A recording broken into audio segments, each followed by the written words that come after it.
My name is Mary Emily, and welcome to our first TED Talk in Amarillo. I'm here to introduce Ted Howard, who I met last June when I grew up in Cleveland, and I have to visit there from time to time for family visits. And I read about the Evergreen Co-op, and I called up and said, can I come see what you're doing?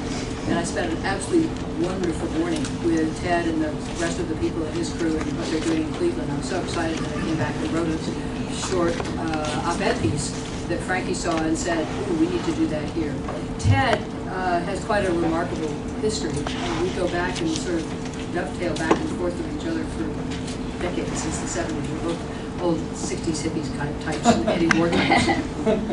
But where Ted's gone with this is to really look at what democratization of wealth is about.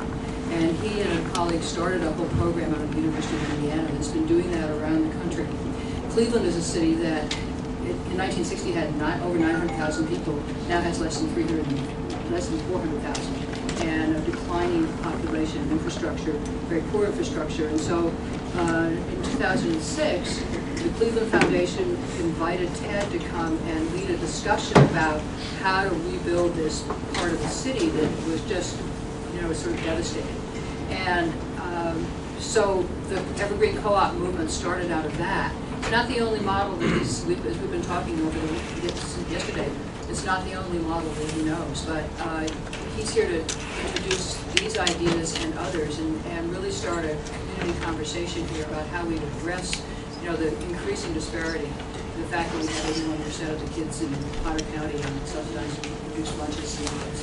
I took him on a tour of San Jacinto and north side of Amarillo yesterday, so he has a first-hand idea of what we're looking at. So I introduce to you Ted Howard. Thank you.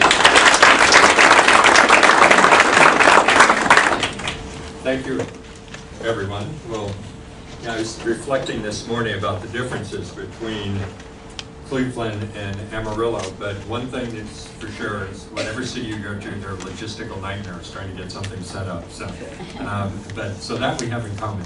But I want to thank Frankie and the United Way for hosting us and sponsoring us.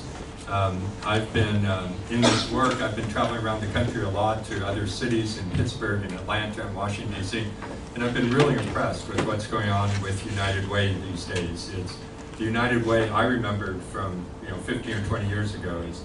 It's not your grandfather's United Way anymore. It's a very, very interesting organization. So really happy to be here. Let me tell you what we're going to do. I'm going to say some introductory remarks, and then I'm going to show a PowerPoint presentation, and then we're going to switch out computers, because one computer shows a PowerPoint and one can show a DVD. So then we're going to show you a DVD, and then just have a free-ranging discussion. Ted, I forgot to do one thing. Please, everybody sign in if you cannot on the sheets that are on your table. So what I'm going to be talking about is something happening in Cleveland, Ohio. But what I invite you to do is, you all don't care all that much about Cleveland, Ohio, probably. People in Cleveland don't care all that much about Amarillo. You care about the place you live in. But I want to tell you the story in Cleveland because it's illustrative, and the way to listen to it is not isn't it interesting what's going on in Cleveland, but are there some things that are taking place there that might have some relevance here? We have very different situations. Your population is expanding, and you have a lot of newcomers and immigrants coming in. As Mary said, in Cleveland, our population is contracting. In the last 10 years, in the census between 2000 and 2010, we lost 17% of the population of the city. That's just absolutely major. You all are facing all kinds of very interesting and critical issues of water. We're on Lake Erie. We've got plenty of water, so if you all run out of water, you come back to Cleveland. We've got a lot of good housing stock for you there. So there's, Cleveland's an older industrial city. It was built on steel and rubber for tires and manufacturing. That's what its strength was. Today, it's really a city becoming a healthcare center in the United States. You all have the companies you have here and ranching and agriculture, so they're very different cities in some ways. But I think you'll see that we may share some problems and opportunities together. So as Mary said, my name is Ted Howard. I direct a research center at the University of Maryland at College Park right outside of Washington, D.C. But I'm not an academic, so I work with a lot of people with PhDs and big minds and really world-class thinker. But that's not my background. They brought me in to try to organize something. So I direct this research center, and as Mary said, in 2007, we were invited by the Cleveland Foundation, which is the community foundation there. It's kind of the area foundation that you have here. Cleveland Foundation is the first community foundation in the country. So the idea for a community foundation originated in Cleveland and then was kind of exported around the country. And the Cleveland Foundation asked us to help develop a strategy to try to attack persistent poverty and asset poverty in a bunch of neighborhoods in the city. And since then, it's kind of taken over my life, and indeed now, while I still am an employee of the state of Maryland, I now live in Ohio. So I've got an Ohio driver's license, I'm a registered voter, so it's taken over my life. So you have to be careful about this kind of work, because it can really change your life in ways you might not expect. So the Evergreen Cooperative Initiative, what we're trying to do is really three things in Cleveland. And we're working in 6 neighborhoods, and I'll show you quickly the demographics of the neighborhoods. They have about 43,000 residents. So it's about about a ninth of the city of Cleveland in these 6 neighborhoods. 43,000 residents, 40% of the people live below the poverty line, the established government poverty line. Unemployment now is 30–35% at least. Underemployment, where people can only work maybe 10 hours a day and they like to work full-time, that's probably another 20%. So it's a very difficult set of neighborhoods. So what we're trying to do are 3 things. One, we're trying to create jobs. These neighborhoods, there are no jobs, there's very little business activity, there simply aren't jobs for people. So we're trying to create jobs in the community. Second, we're trying to generate wealth. And by that we mean, a lot of the jobs we can create, and I'll describe them, they're kind of entry-level jobs. We have a commercial laundry, so don't think of it as a sort of dry cleaning facility. This is a 12,000 square foot facility with a couple $1 million of equipment in it that will be washing about 10 million pounds of linen, bed linen, towels and so forth for hospitals and nursing homes. And in that facility, we have about 25 workers now, on the way up to 50. Our average wage, it's not bad. It's $15 an hour. But if you're coming from a household where you probably don't have a bank savings account, you probably don't have a retirement account, you may have had in the past a criminal record, so you've been out of the workforce for a long time. Even at $15 an hour, it's very hard to get ahead. You're just still scrambling. If your house needs a new roof, you can't pay for it. It's tough. So we want to find ways to build wealth, and I'll describe how we're doing that. We're trying to create not only good paying jobs, health benefits and the like, but also ways for people to build their own assets, their own nest eggs, the kind of thing those of us in this room take for granted that you need to have to fall back on. And then third, we're trying to stabilize these neighborhoods. So while we are creating jobs and we are creating wealth, really the big goal in all of this is to take very disinvested neighborhoods, places that have lost lots of population, and stabilize them and turn them around so that they become really great places to live. And okay, this works. So we're doing good on the technology now. What we talk about is that a lot of you are familiar with economic development. And often cities, their economic development strategies, and certainly the case in Cleveland, and maybe the case here, it's all over the country, is you try to find companies that exist somewhere else. And then you offer them tax breaks and subsidies and all kinds of benefits to come into your community.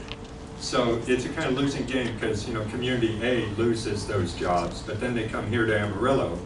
But then in 6 or 7 years, North Carolina offers a better deal, and then the company picks up and leaves Amarillo and moves to North Carolina, or then it goes to China. So that's a lot of what economic development is. We're trying to do something very different. We call it community wealth building.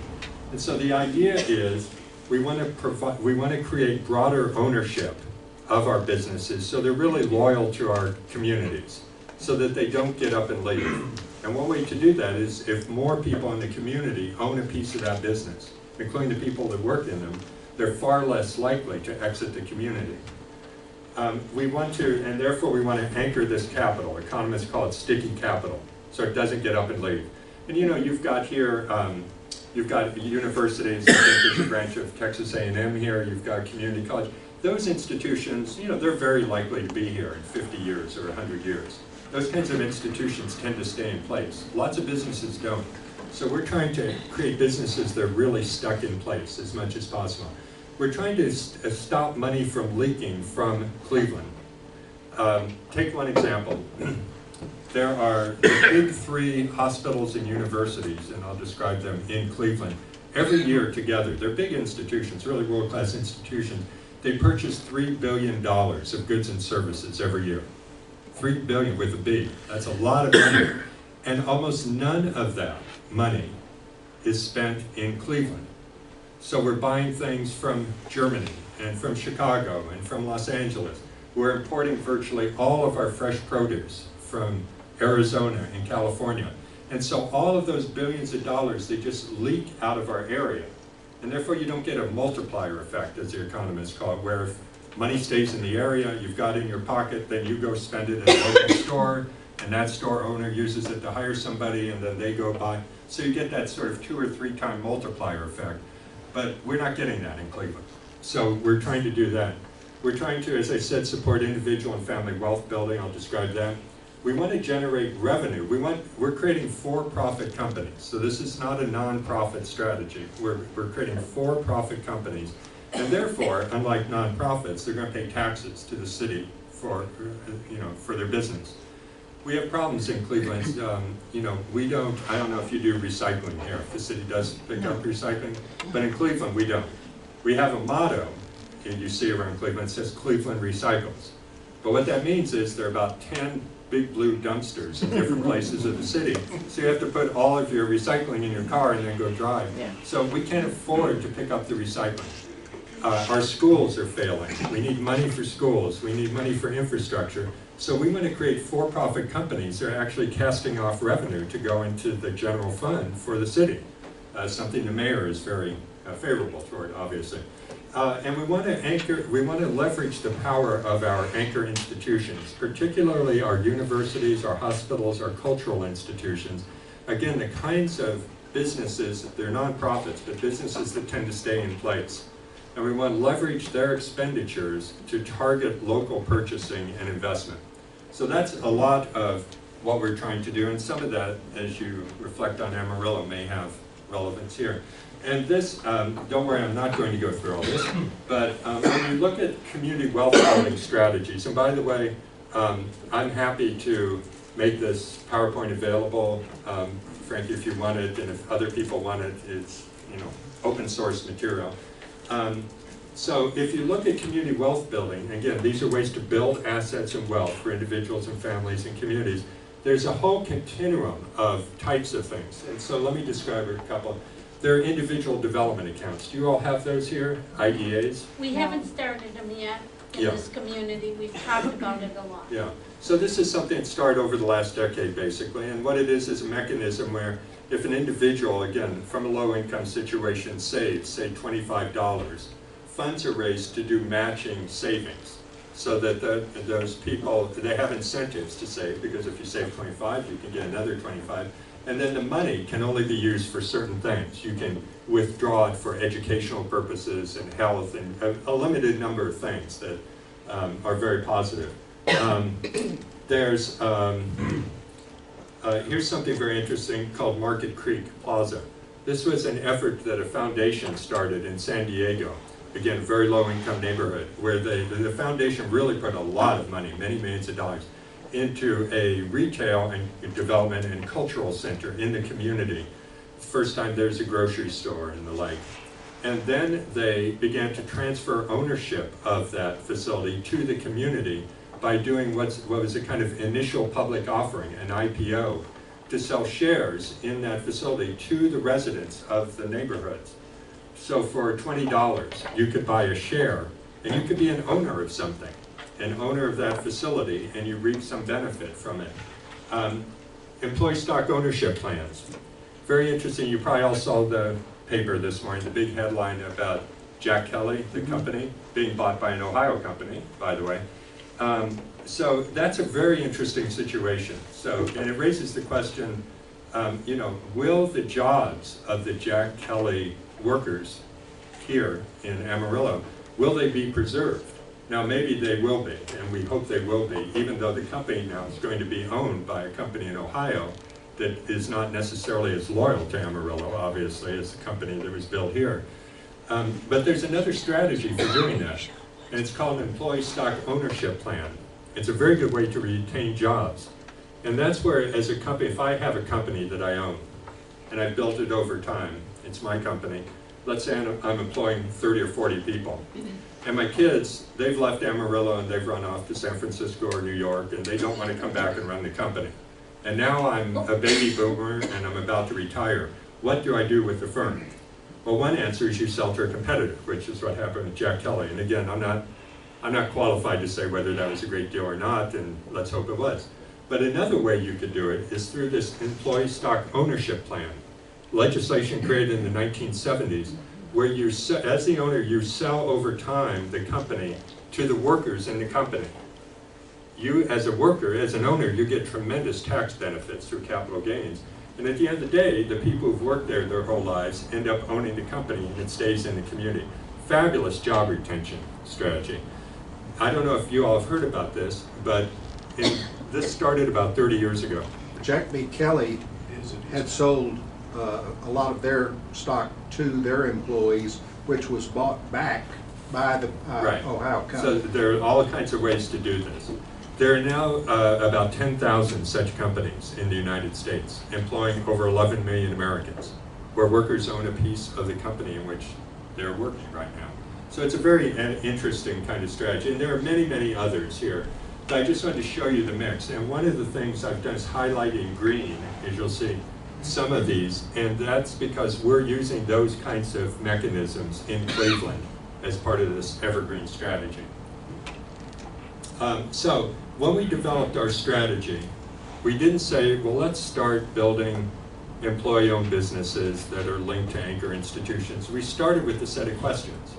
And it's really the appropriate place to start in any city, because every city's different. For us, our questions were things like, well, how do we create good quality jobs at a time when our city's leaking jobs and there's great disinvestment? So what are we going to do different that will create jobs in these neighborhoods? How do we create jobs that are rooted and don't get up and leave?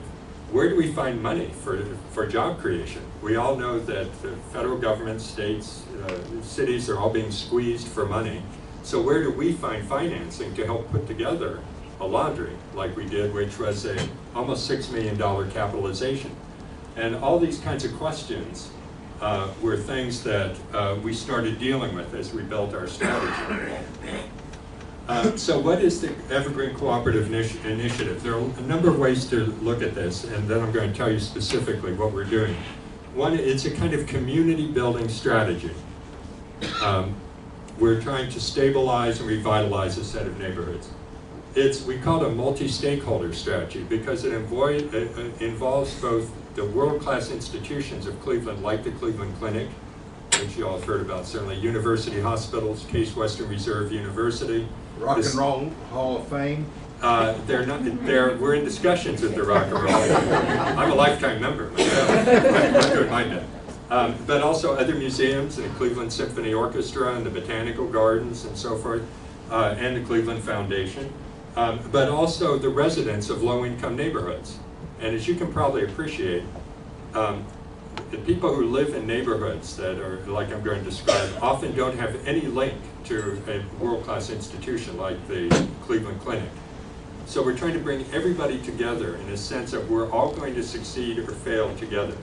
That if I run the Cleveland Clinic, Cleveland is in the name of my hospital. If everybody around the country thinks of Cleveland as a place that's losing, that's dangerous, where the whole city is falling apart, people are going to stop coming to Cleveland Clinic. They're going to go to the Mayo Clinic, or they're going to go somewhere else. So we're trying to show it's in the self-interest of all of us, institutions and residents, wealthy, institutions and poor neighborhoods to succeed or fail together. It's really a kind of new model of community economic development. We could talk more about that. Community wealth building. And the other thing is it's really a leadership development initiative. Our hope is that as people take these jobs and become the owners and directors of their own companies, start to populate the board of the company, for instance, that as they exhibit leadership in those companies, that leadership will start to spill out into the larger community as a whole. Because we have neighborhoods where there's just not strong leadership that's helping to drive things forward. So we're hoping that Evergreen can become that kind of game changer. And I should say we're still at early days. So, we should get together if you all are interested in 10 years and we'll see if we've pulled off what we've said. But we're getting some good traction and making some progress. So very quickly, has anybody ever been to Cleveland, Ohio? Oh, great, okay. So, and anyone born in Cleveland or Ohio? Mary, I was actually born there too. If you look at Cleveland, Lake Erie would be up here in Canada. Here's downtown, and then about 3 or 4 miles up the road, called Euclid Avenue, is this part of Cleveland, which is called University Circle. So right in here, the blue is where the big world-class institutions are. Every day, 50,000 people come to work in this blue circle. Only 3,000 of them actually live in Cleveland. All the rest live in the suburbs. They drive in, they go to work at their institutions, they do their banking on their campuses, they eat on their campuses, they can get their dry cleaning done and so forth, and then they drive back home. So all of that economic potential they represent, none of it leaks into the city itself. And then here are the neighborhoods that we're working in. 43,000 residents, median household income below $18,500, 40% poverty rate, as I said. These are what the institutions look like, just so you can see what I mean. They're, really quite something. So these are challenges that the neighborhoods face. I want to show you just a quick series of slides. So if you look at this, so here's the target footprint, basically, of our project.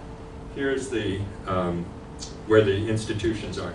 All of these little green and yellow boxes, that's vacant property. That's not parkland. That's where there used to be structures 10, 20, 30 years ago that have been taken down. Manufacturing houses and so forth. So you see a lot of vacant property, which obviously is a sign of instability. All of this sort of pink or red, those are buildings, primarily houses, that are in poor and unsound condition. The porches falling down, the roofs leaking, all that kind of stuff, and people don't have the money to fix up their houses. All of these little colored dots are, and really it's about foreclosure. We were hit very, very hard by foreclosure up in Cleveland. There are still 15,000 houses in Cleveland that need to be torn down, where people just walked away. You couldn't do anything with them. So you put and you notice there's very little of that going on in this circle. There's a lot of stability there, but the neighborhood's not. And if you put that all together, this is the picture you get, and everything that's in color is bad, basically. It's a sign of a real problem.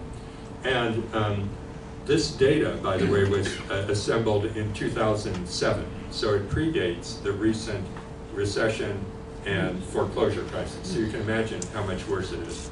So the name of the game of what we're trying to address, and if you were to do something here, you'd have your own set of circumstances, but ours is, how do you break down this wall where there's $3 billion of goods and services in here?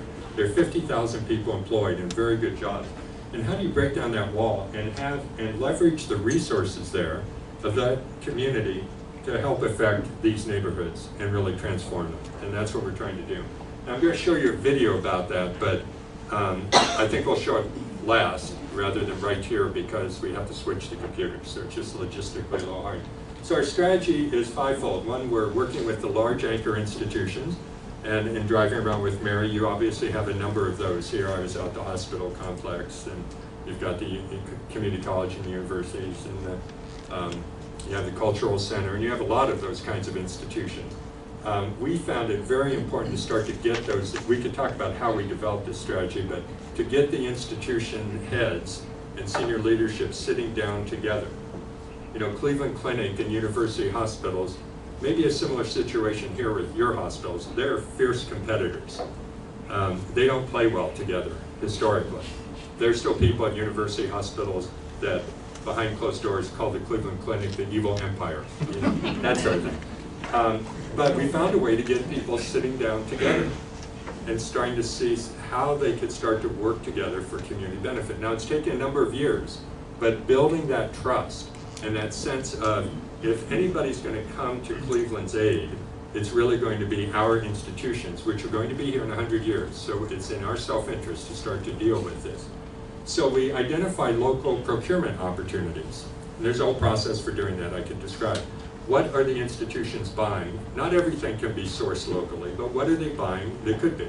So laundry services, you know, they used to send the laundry 30, 40 miles away. Why not start to do it in Cleveland itself? Food, instead of buying all the food and transporting it 2,000 miles and all that carbon that's emitted, trucking it in from California, why not can we grow produce in downtown Cleveland and sell it to the local market? You know, that sort of thing. And we found dozens and dozens of procurement opportunities like that. Then second, we create businesses matched to those opportunities. And we're even beginning to co-design the businesses with the anchor institutions themselves, so that not all the business, not all the revenue of our businesses comes from the anchor institutions, but they provide a top line revenue that gives enough strength to the business. As you all know, where the figures, 3 out of 4 or 4 out of 5 small businesses fail, you know, within the first couple of years in America. That's just the norm. So how do we create these small businesses and give them an edge with more stability? Linking them to the anchor institutions is one way. Our companies are green, and we mean something very specific, that if you compare an evergreen company, and that's the brand, to a competitor company in the same sector in Northeast Ohio, our company will be greener. For instance, our Evergreen Cooperative Laundry that I'll show you, we're in a LEED silver building, and no other laundry in Ohio is in a LEED approved designated building. We invested in equipment so that we use, given water concerns, you'll appreciate that here. Our competitors use about 4 gallons of water for every pound of bed linen they wash. So if we're doing 10 million pounds, that'd be 40 million gallons of water a year. But our equipment uses 0.8 gallons for every pound. So it's much better environmentally. And we're doing this also because institutions all over the country, universities, hospitals, they're trying to become greener also. So we want Evergreen to help these institutions meet their own goals to become more sustainable and better environmental citizens. We're linking to expanding sectors of the economy. We don't want to take jobs from the suburbs and move them into the city and then throw the people in the suburbs out of work. That's not useful. So we look for, where is our economy growing? Now, manufacturing used to be our strength, but that's not what's growing anymore. So we're not building businesses in the manufacturing sector. But we have an aging population. That means more nursing homes, more trips to the hospital. That means more beds, more bed linen. So we're working with health institutions and aging. Renewable energy is a growing sector in our state, so we're working in there. Local food, another one. Lots of recycling that's going on. Hospitals are trying to deal with their hospital waste stream that's huge, and there are no vendors in the local market working on that, so that's a market opportunity for us. And then we're trying to get to scale. And by that I mean, I've worked in the nonprofit sector all my life, perhaps like a number of you here, although I know there are a number of people from the business community. But one of the challenges of the nonprofit sector is we're very good at creating these kind of really stellar little models that are beautiful, and they're environmentally sound, and they have, you know, both men and women in the leadership, and they're diverse, and they've got all these great qualities to them, but they never get to scale. You kind of get this little model and then this one. But we're trying to affect a community of 43,000 residents. So how do we move beyond a few businesses to scores of businesses in the network, employing thousands of people? And that's really the challenge we have. I won't belabor this. We do a lot of work on business planning. So again, this isn't a nonprofit strategy. So we have a lot of business people in our community who are helping. People who've maybe already made their money and they want to give back in different ways to the community. People who've been in the business sector and said, you know, I'm kind of tired of it, I want to do something else. So we have a lot of good business talent in this, and we do a lot of really strong business planning. So our laundry, you'll see a video about this, but we launched this in October 2009. It's called the Evergreen Cooperative Laundry. It's the greenest healthcare bed linen laundry in the state of Ohio.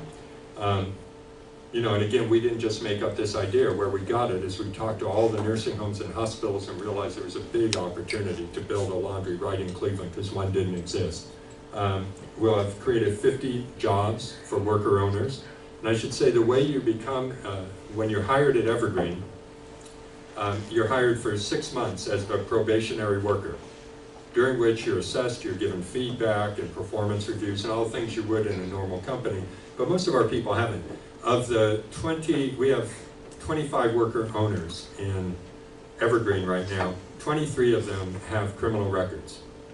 And you know, these are people that when they were 18, they made a mistake. And the judge threw the book at them, and then they haven't been able to get ahead ever since. So we're not trying to hire people with criminal records. But when you're hiring in the inner city, in a city like Cleveland, just a very large percentage, particularly males, are going to have had some kind of incarceration thing in the past. So we hire people, they work for 6 months. At the end of that, if they've done a good job, if they're a team player, if they understand the cooperative ownership concept, that they're not just clocking in from 9 to 5, but they're going to become responsible for this company. In other words, and people say with the workers when they first get there, how do we get a raise? And the answer is, well, once you become an owner, you all need to look at the books of the company along with your board of directors and determine, is this appropriate now? Are we making enough money to give ourselves a raise? Or should we put money in the rainy day fund, or should we invest in new equipment? Those are the kinds of decisions you're going to be making because you're responsible and accountable. So at the end of 6 months, people are voted into the cooperative. At that time, they're given a $2 an hour raise. And from that raise, 50 cents an hour is deducted every hour over 3 years till it totals $3,000. And that's their share that they've bought in their company through payroll deduction. That's their property. They own that $3,000. And then each year, if the company is profitable, the profits are distributed within the company so that people start to build what are called capital accounts. It's a kind of profit distribution plan. And our goal is that over 8 years, if you work for one of these companies, you not only have gotten a living wage, we offer free health care to our companies. That's part of the, the monthly nut that each company bears. It gives its employees a free health care package through Kaiser. It's a $10 copay, but that's on. And over 8 years, your account, if the company's been sufficiently profitable, will have gotten to the level of $65,000. And in the setting where we are, where people are, where 40% of the people live below the poverty line, $65,000 can really be a life-altering amount of money. And if you stay longer, it will grow over time. Of course, if the company's not profitable in any year, no one gets a distribution into their accounts. So that's part of the whole story as well. So that's the Evergreen Cooperative Laundry. You'll meet some of the people in this video. We started a solar company. Very interesting, and maybe this will work here, I don't know, but the big hospitals and universities are obviously, most of them are nonprofits. And because of that, they can't take advantage of solar tax credits that the government offers when you install solar. Those go to for-profit companies. So the Cleveland Clinic, a big nonprofit, came to us and said, why don't you all start a community-based solar company, a for-profit company. We'll give you our roof for 15 years. You can install the solar panels and we'll buy the electricity from you. We'll sign a power purchase agreement. So we've now installed, we've done 6 installations. They're big installations, about 700 panels on each roof.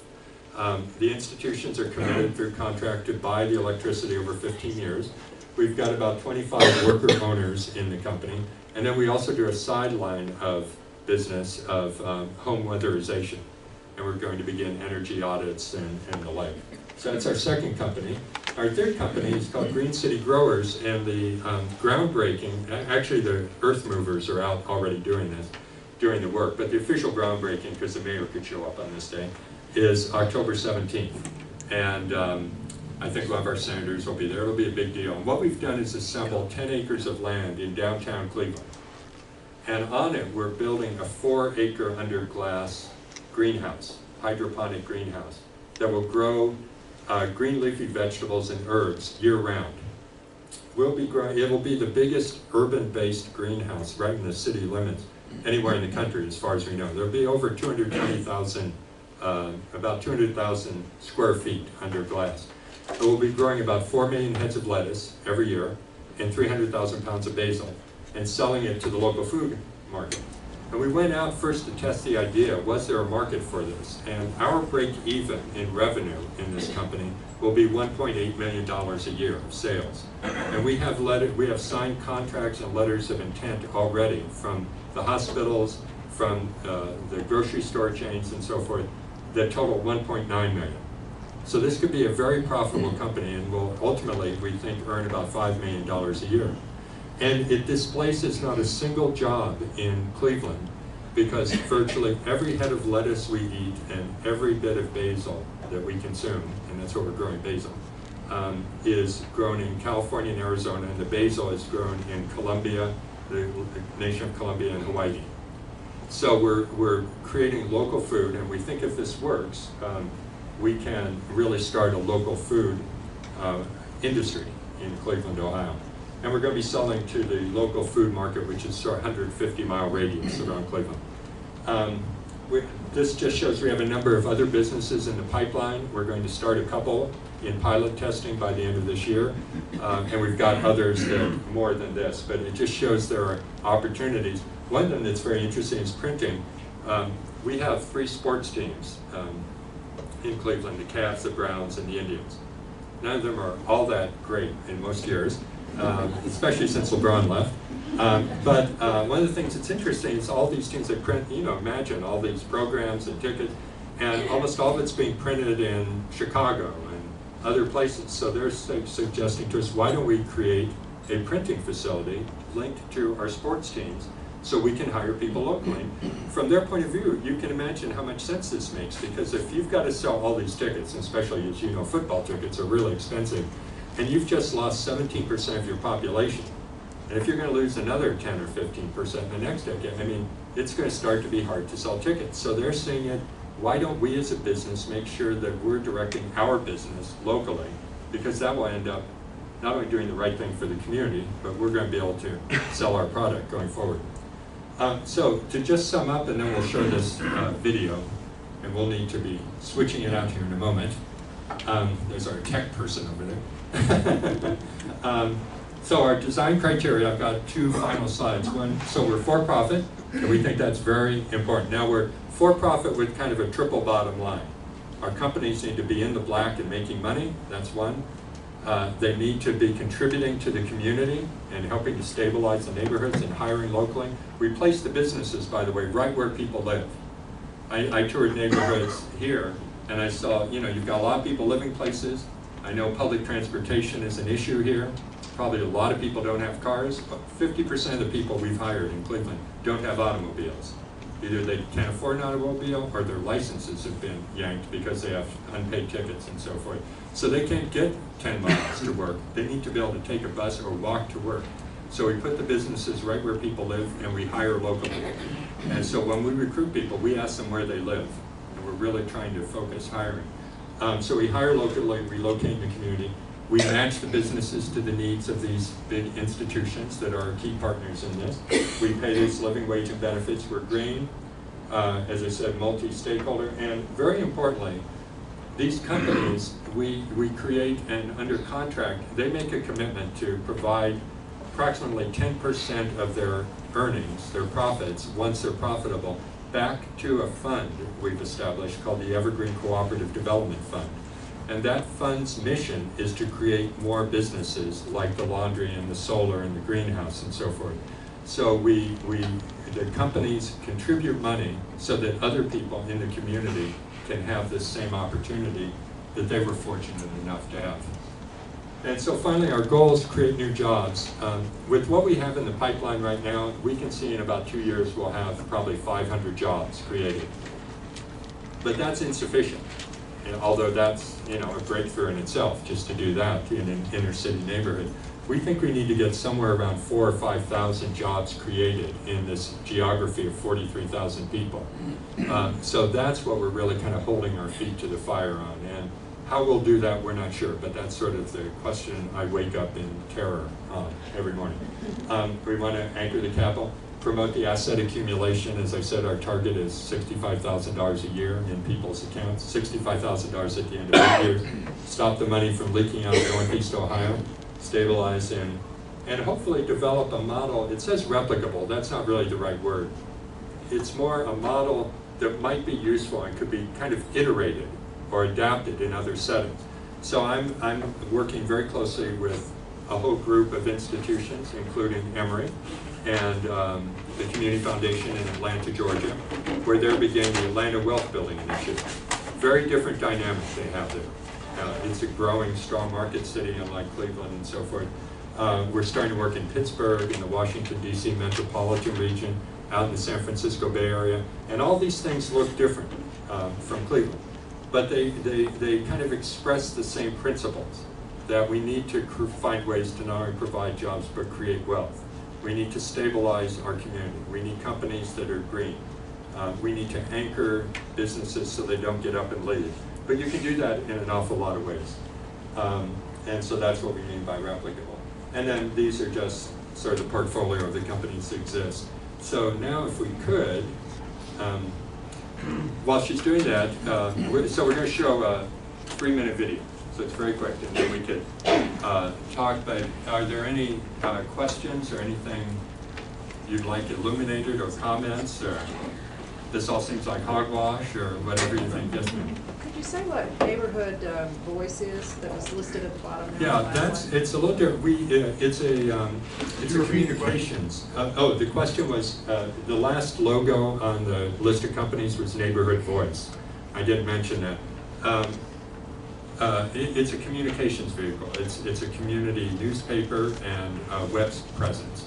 And what we realized is that in order to really transform communities, jobs are just a part of it, but you need a lot of community engagement. You need to listen to what people are thinking and wanting out there. We need to find ways to get residents communicating with hospital administrators and university professors and back and forth. And so we established this newspaper. We thought at first it might actually be an evergreen company. We decided to make it a nonprofit.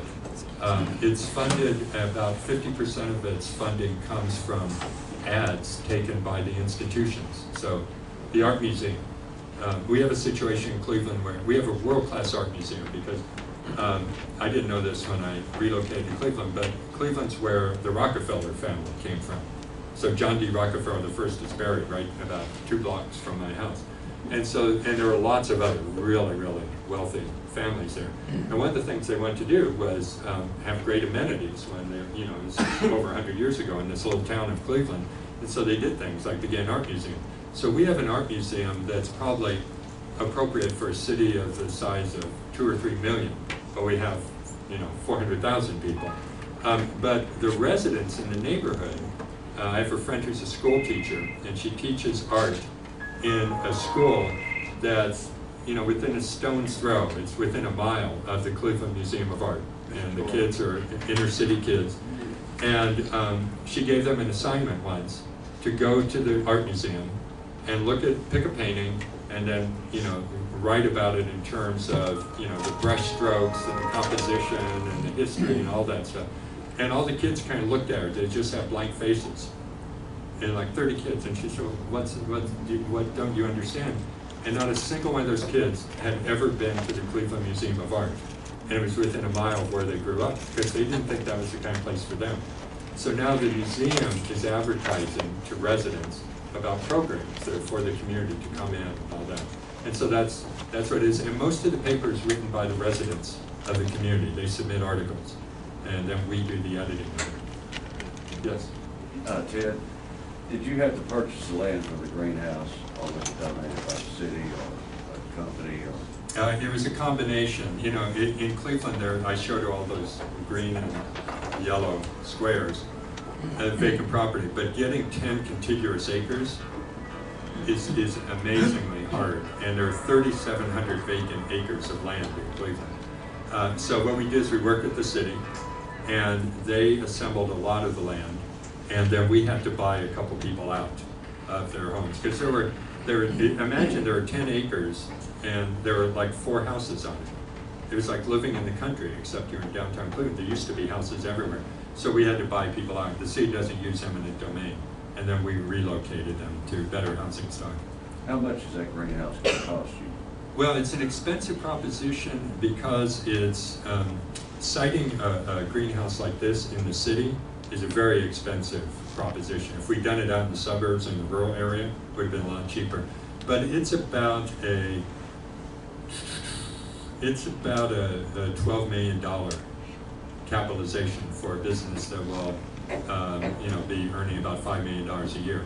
But the thing that's interesting about that, it's a little deceptive, because you think of putting $12 million of your own money into something like this.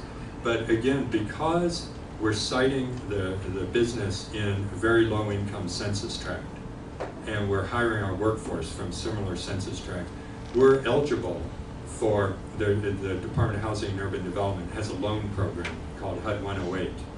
And this is very good money where you get a 20-year loan at about 3% interest. So it's below market rate. So we have $8 million of that kind of money going into it, along with some tax credits. That helps. Yeah, that helps a lot, because we couldn't do this. You couldn't make a cash flow without that kind of money. And and it's available. I don't know what the situation is here. Your economic development folks would know here, but that kind of access to low-cost capital is really essential to make this sort of strategy work. Yes, sir. How much of the initial financial success has been due to government assistance, either directly or through tax credits, that may not survive the current political climate? That's obviously a big concern that we have. I'd say, our sources of financing have been a couple, and certainly government money to date, given how we've done these, because we're putting new markets tax credits into these things. And that, I think, will continue, because people with a big tax appetite like that program a lot, so I suspect that'll be around.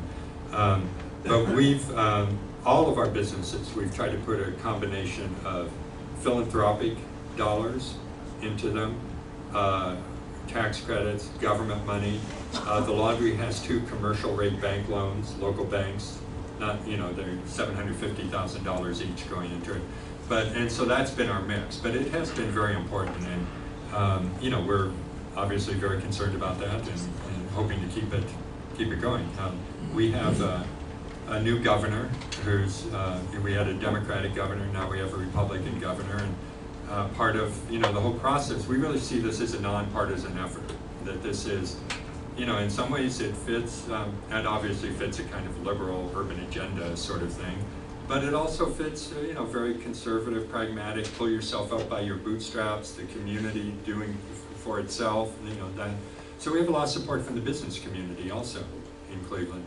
And part of what we need to do, I think, is educate our political leadership about why this is a good use of taxpayer dollars. And one of the things that happens with a lot of this government money that's used to put into businesses, it's used again for these businesses that come into the community, and they get access to different kinds of government programs and tax breaks and so forth. But then they get up and leave, and so you ultimately lose that subsidy. So by capturing the subsidy in companies that stay, we think it's a much better and appropriate use of taxpayer money, and will create jobs, create revenues back to the general fund of the city and the like. Yes? Well, in that vein, we have relatively a low unemployment rate. And that's right. And we're losing federal stream of funding, probably because that's my sense of anyway. Is this something practical for us to think about? Well, I think, it may look different, but I mean, one of the things I would look at, our anchor institutions have been very, very important in this. They've, as customers, putting in money and so forth. And, I think it would, in any city where I do work, I urge that a forum be created where these institutions can come together and one, share their plans and so forth, and learn to dialogue better. But to understand strategies like this, and targeted procurement strategies into local neighborhoods, that can be done in a lot of ways. We happen to build some fairly capital-intensive businesses, but we're looking at a recycling effort now linked to the hospitals. We're looking at house cleaning and landscaping, grounds, and these are very low-cost capital businesses, but the institutions want to buy those services. So in that sense, I think it could be explored. And one thing I find, I lived in Washington, D.C., don't hold that against me, for decades, and worked in the Senate a bit and all that. And the polarization and the stagnation that's at the federal level around all these kinds of things, where sort of nothing can get done anymore. It's so disheartening. I don't find that at the local level. You have liberals and conservatives and Republicans and Democrats, but in the end, people that live somewhere are in love with and loyal to the place they live in. And we all want, we want to have a better community, for our children. We want a more dynamic economy, so our kids who go off to college actually come back rather than leave. I don't know if you've got that sort of brain drain here, but we really do. And, kids in San Francisco and New York are populated with young Clevelanders who just left because there's not enough there for them.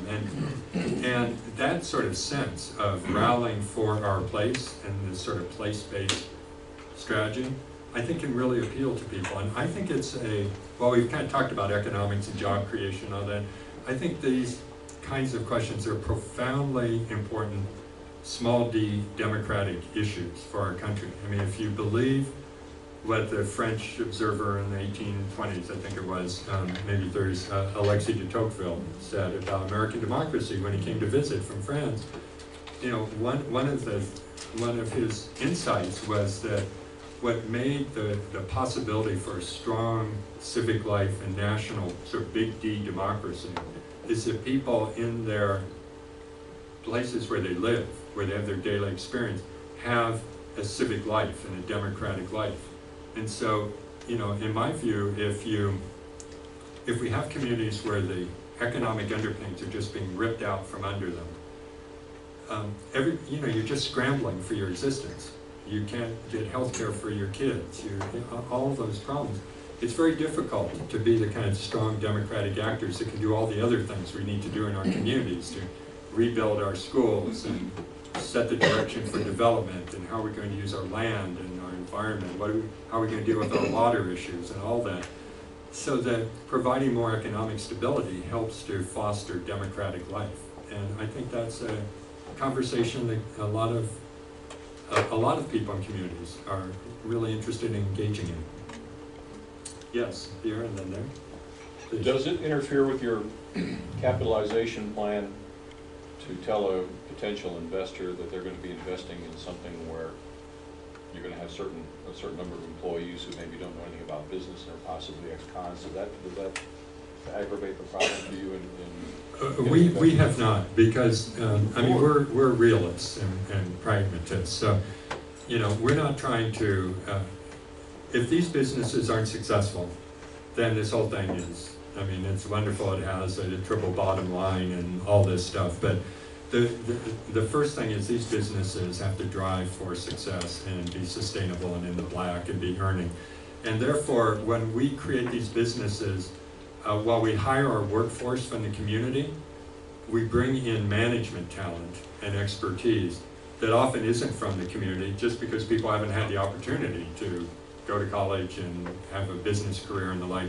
So, the laundry, when we set it up, the operations manager we recruited from Akron General Hospital. He ran a big laundry down there, and we brought him in.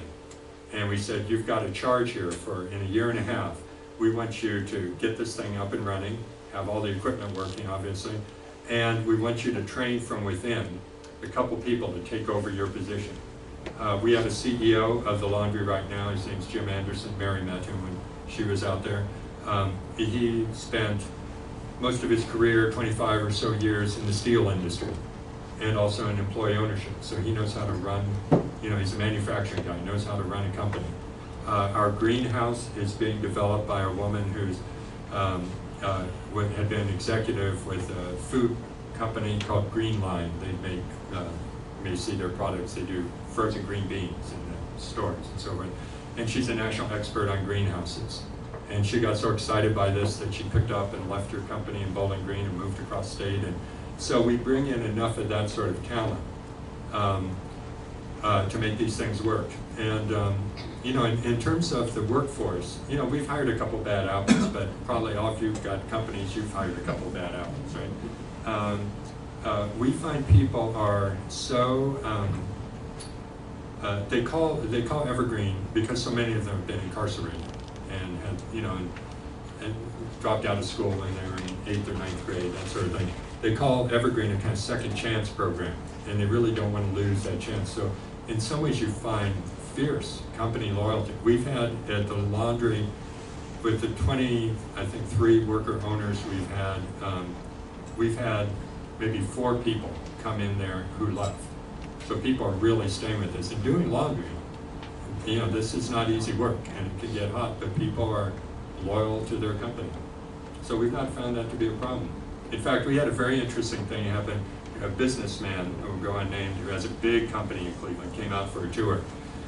And he was kind of blown away by the whole thing. And because he talked to the workforce that Mary met some of, and people will tell their stories. When I was 18, I stole a bunch of laptops from the school, and I ended up with 2 years in jail, and then I've been unemployed for 8 years. I've been living in my car, and I have a felony conviction, and these are the only people that would hire me. And this guy said, afterwards he told me, I didn't tell them, but the company I work in, I can't get my board to hire ex-felons in our company, and I even have my brother made a mistake in his youth and had a felony, and I tried to hire him and they wouldn't even let me hire him. So he was really impressed that this kind of thing's going on. Yes?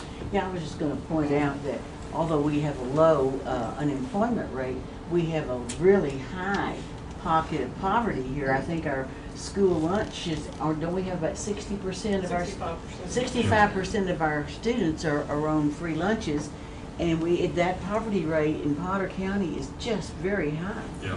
And to break into that is really difficult. Yeah, it really is. I mean, it's one of the reasons the Cleveland Foundation decided to back this strategy, and it's a risky strategy, and as far as I know, no other foundation around the country is trying something like this. But one person I work with, it's interesting. That's not what we want. That's interesting. That's kind of psychedelic. But the city, a woman I work with, used to work for the city of Cleveland. And at that time, she ran something called the Empowerment Zone. And that's federal money that comes into the city. A lot of that's going away now. But she had $34 million at her command to place into these very neighborhoods. And she did over a 3-year period. And this one's very good. I mean, she knows what she's doing. And she said, at the end of that process, nothing had changed. The money had just evaporated. No one was employed. There was nothing different than what we put the money. And so the foundation said, we've just got to do something different. And I don't want to, I mean, I'm obviously proud of this and, put a lot of sweat equity into it. But, this is not the answer to all the problems our communities have. But my invitation is sort of that to look, we need some new approaches to what we're doing. Because a lot of the ways we've been trying to handle problems, and I know nothing about Amarillo, so I'm not trying to be critical of what's happening here, I don't know. But the cities where I am working, we've been going down these paths, and what's resulting is more unemployment and less educational attainment and more disinvestment. So we've got to try some new things, and this may have some elements of some new approach to it. One more question, and I'll show you a video, and then we'll continue. Do you do anything where you connect either the workers or their family members to educational attainment opportunities, to social services, to Yeah. Getting them past the barriers? Yeah, we do, and I didn't tell that part of the story. We're doing a number of things. One, we have a number of people from the community who are business people and reverends and so forth, who are mentoring individual workers and helping them along the path, so that sort of investment. We do lots of training in our companies because we're looking to build a workforce that will stay in place for a long time. So, and if you're a company owner, you need to know how to read a profit and loss statement, for instance. You know, probably a lot of people, if we went out in the street and asked them if they could read it here, they couldn't. So our workers need to be able to have open book financial management. We're doing financial literacy kinds of things. We're setting people up in our companies with checking accounts, which many haven't had. And when they do get a paycheck, they would take it to a check cashing place, which of course would strip a lot of the money out. So we're starting automatic deposits into people's checking accounts so they can get out of that system. We've even gone into court with some of our people to say, or to the probation officer and say, look, we've given Jim a good job. We need him to be there. You know, he needs to get there at 6 in the morning, and you know, because that's when the laundry opens until whatever 4 in the afternoon or something. But he, you know, with all the restrictions he's got with his probation, he can't get to work regularly. And so we need to unravel some of that to let him have this opportunity. So we're doing that sort of thing also. We're also looking at an evergreen, what's called an employer-assisted housing program. One of the very interesting things that has resulted, you can appreciate this, is, so this is an effort to transform the communities. That means, to my mind, the people we hire need to stay in the community to be part of the transformation. So what happens when you give a person a decent job and they say, God, this neighborhood's very tough, I'm going to move out to the suburbs.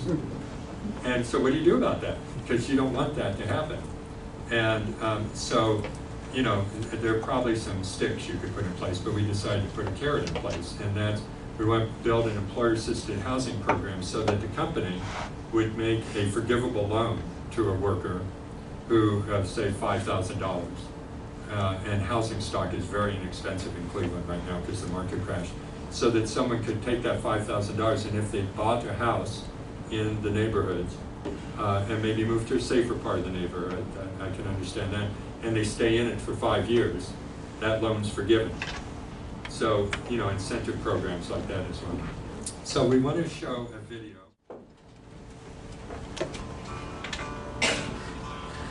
Is that as high as it goes? Yeah.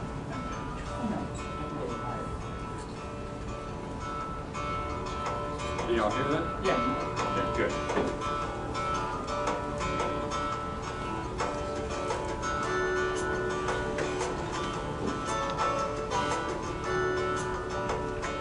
The Evergreen Cooperatives is a network of employee-owned businesses.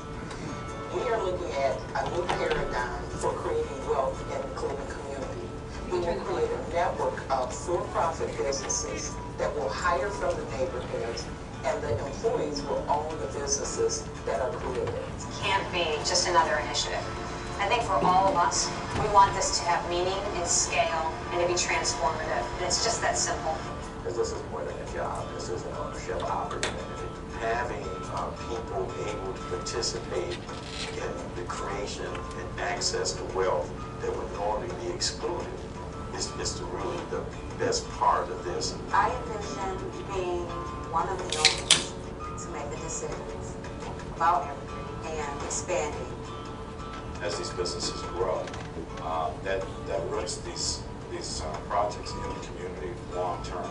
That's good for us because as we reestablish relationships and create new supply chains and new service relationships, we don't have to go back and revisit them, you know, as companies move in and out of the market and things like that. They can't do nothing but benefit the neighborhood. When you make money and you spend your money where you make it at, it gets to float around. And when it floats around, it benefits everybody that touches it. It isn't just a job, it is their future long term. And we think that can really help bring about some positive change in the neighborhood. I had some good people out there that believed in me, and they gave me a second chance. And so I can plan for my future now. They are really willing to put the hard work necessary to make a difference in their own lives and the lives of their families. They're revitalizing their neighborhood, taking ownership of their future. We are investing through our purchase of services in the employees who will end up owning the businesses. Over the next 3 to 4 years, we think we can create somewhere 500, 600 jobs in these low-income neighborhoods of Greater University Circle. What we're doing is catalyzing something. We're catalyzing, a whole new grouping of companies. That's not construction, that's not salaries of their staff, that is to purchase food, and it's for things like laundry. We're market-driven, but instead of being investor-driven as well, we're owner-driven. We determine pretty accurately that there's 250 million pounds of healthcare bed linen available annually. With recent legislation, Ohio has a mandate to create 60 megs of solar generating capacity in the year 2012. And right now there's 2. We're targeting several megawatts over the next couple of years, and that's on the order of nothing that's been done in Ohio to date. It's going to be a great day to be knowing that we are helping to generate some power in a clean, environmentally responsible way. This is a laboratory for a new kind of economic development. It's actually a career, which is one of the reasons that I wanted to be involved with it, because it's not just a job. This is different. It is higher risk. It's not based upon the social service model, but the business model and the co-op ownership model. It could serve as a model, not just here, but other places in the same way it helped in Spain. It could be that here too. Offers a bootstrap strategy for pulling yourself up with your own resources. Be that here too. As this company expands, so do your wealth. Lesson we try to learn how to run everything and also teach other people what I've learned. We're not asking for dollars to stop at one company or 2 companies. If we can keep going to 20 and 30 companies and get to the scale that they experienced in Mondragon, that's, I think, one definition of success.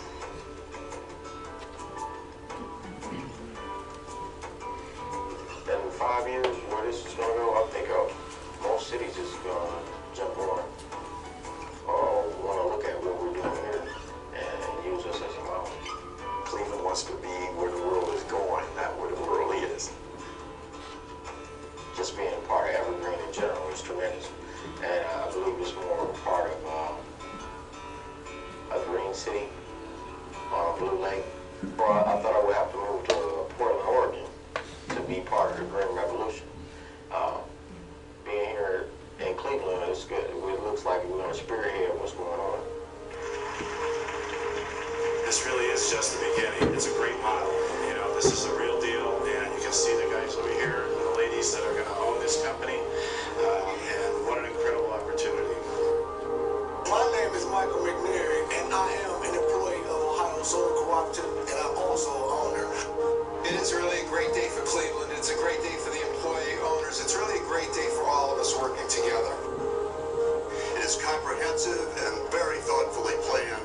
It is transformative in a way that enhances the quality of life for all of those who will be touched by it. It is innovative and unique, and it provides sustainable services to Cleveland's institutions. I just envision us being everywhere in Cleveland. Like, we'll have plenty of them. Like, every time you turn around, you'll see Evergreen.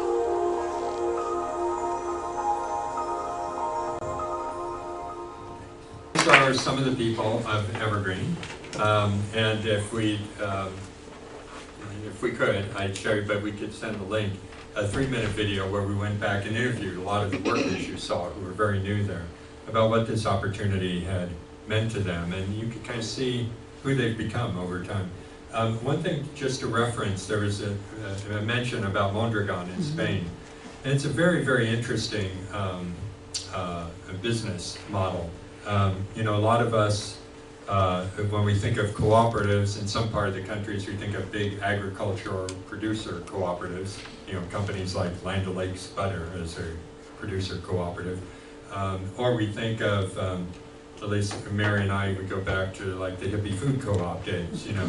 But the kind of question of, can you really get to any scale through this sort of form of corporate structure is an important question. And as Americans, we're not all that familiar with it.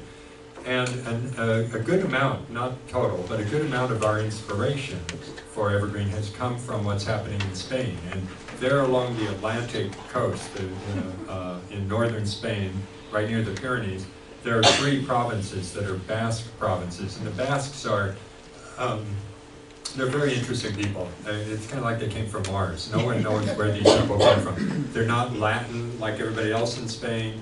Their language isn't Latin. It's this sort of, you know, it's filled with Q's and X's and K's, and some people say they're the original Europeans, but no one really, anthropologists, no one can tell where they came from.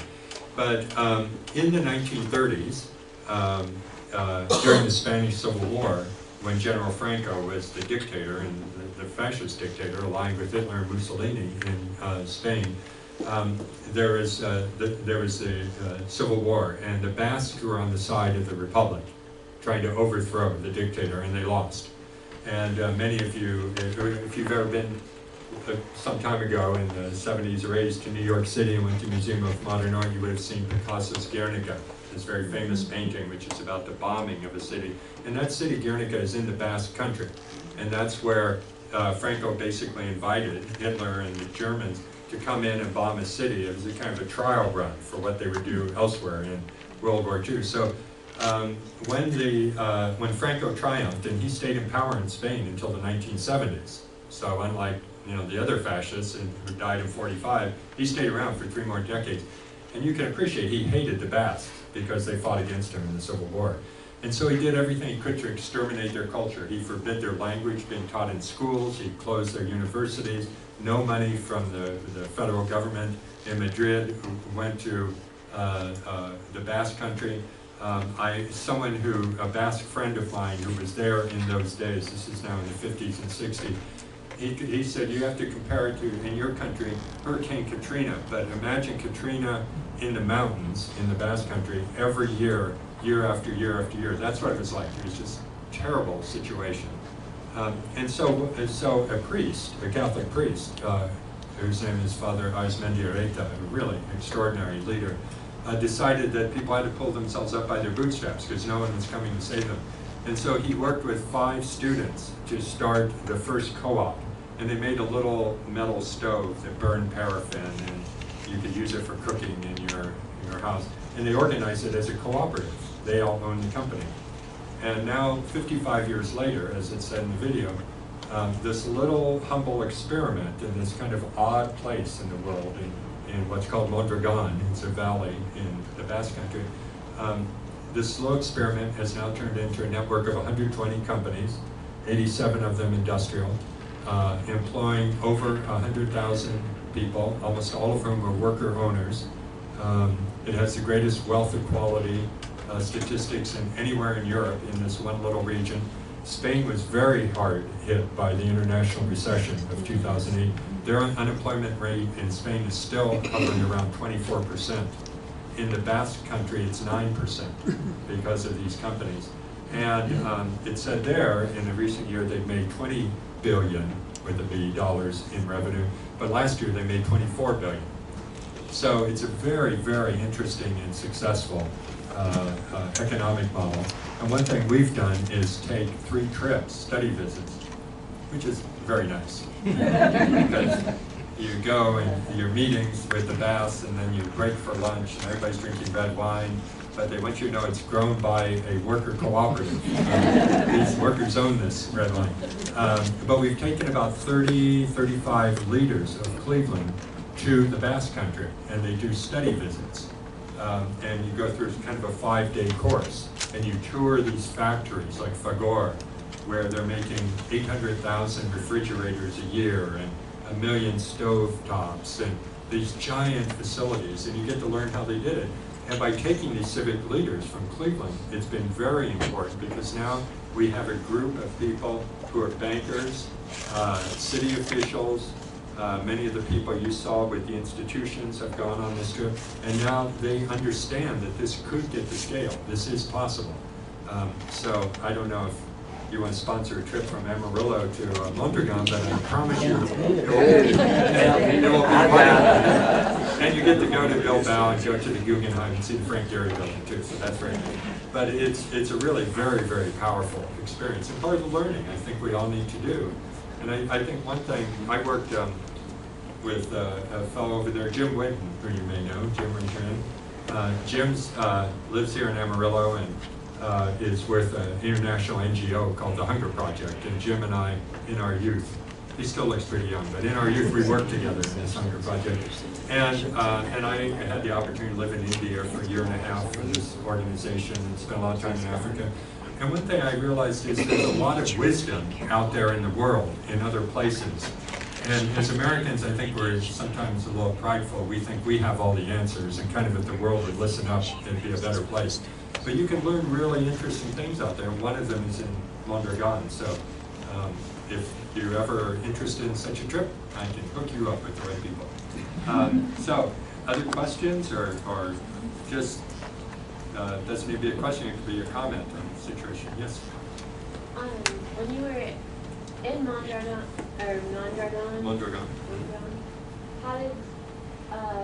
how did they scale up their production to where you're trying to get to the 5,000?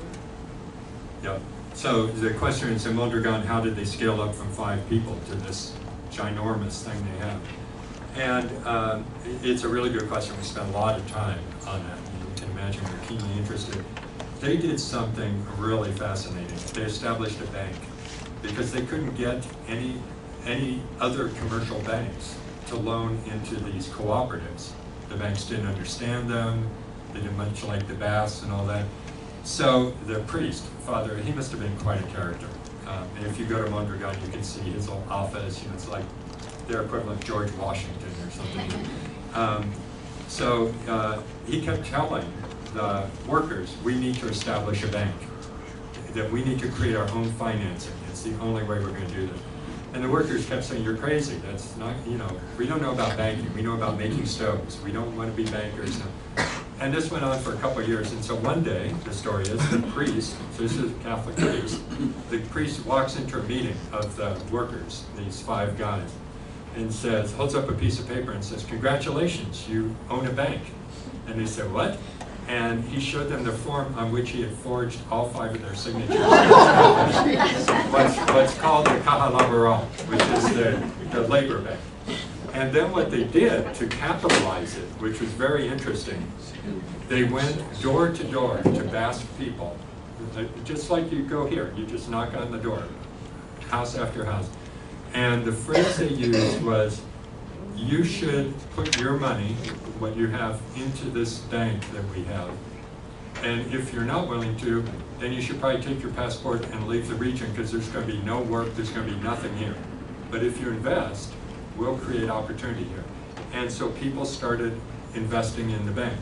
And then the companies started investing, the workers put money in the bank. And so now this is the 3rd largest bank in Spain. It's a many multi-billion-dollar institution. So they created their own financing mechanism, and that's how they did it.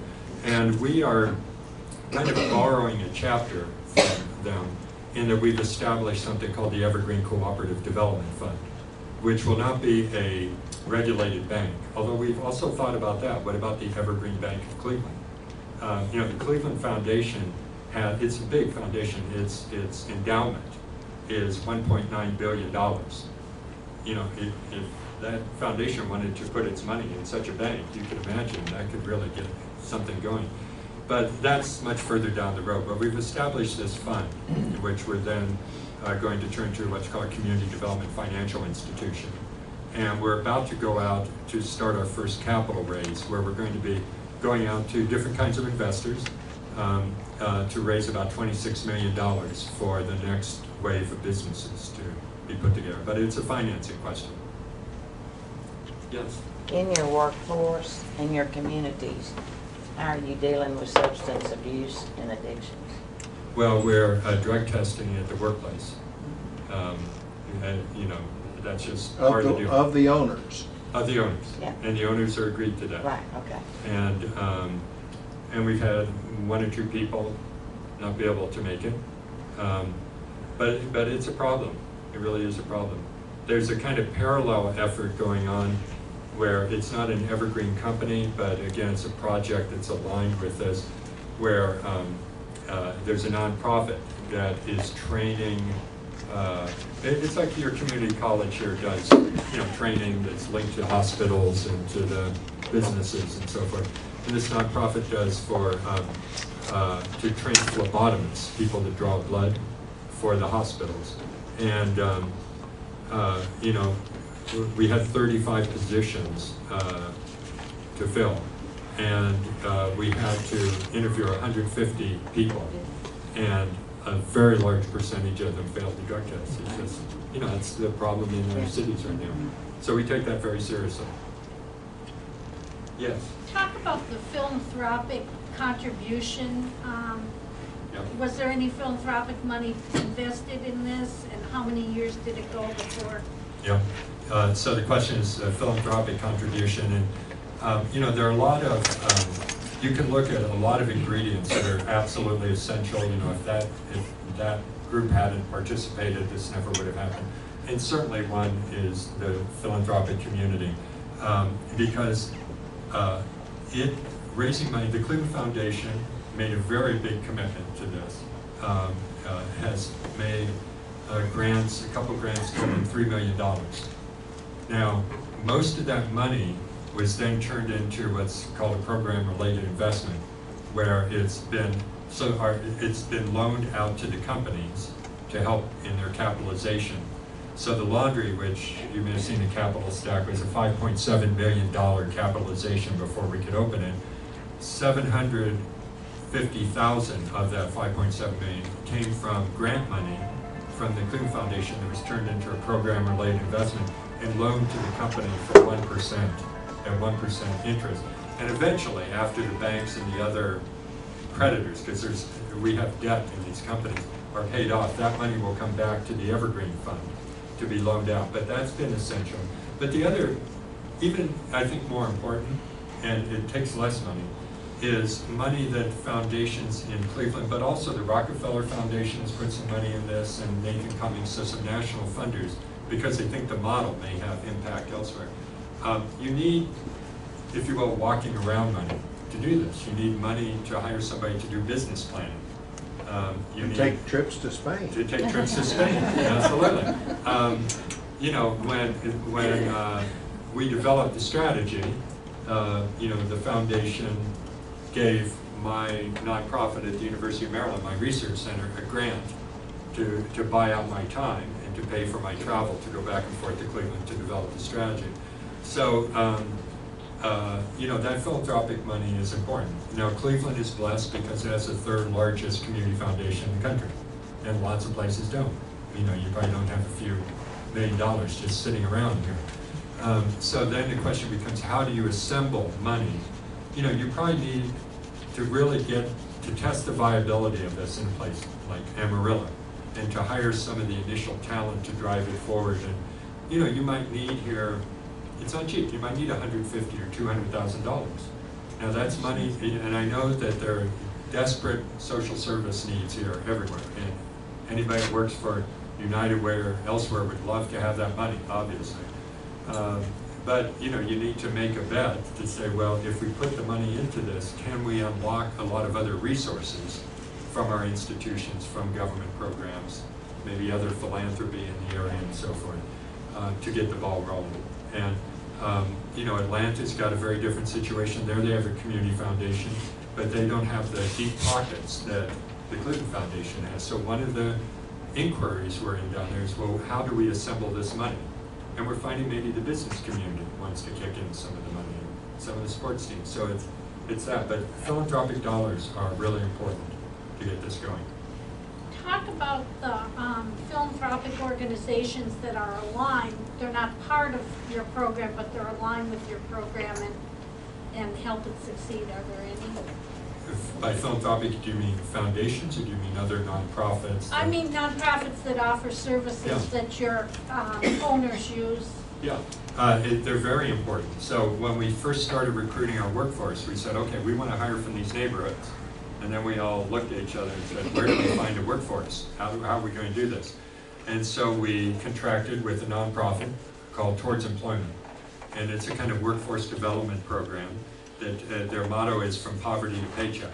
And what they do is it's sort of a job readiness program to get people, particularly who've been out of the workforce, either because maybe they've been a single mom at home, or they've been incarcerated or laid off in the recession, and get them ready for work again. And then we ask Towards Employment to, and they have thousands of people coming through their program every year, to identify people who lived in our neighborhoods. We provide zip codes to them, and then for every job we had, to bring us 3 people to be interviewed for that job. And so they provided that service. There's a group called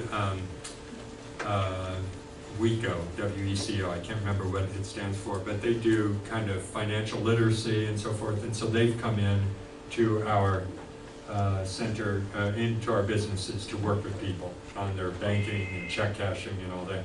And there are a lot of other services. We worked with an environmental group at the very beginning called Entrepreneurs for Sustainability. They're sort of business-oriented environmental group.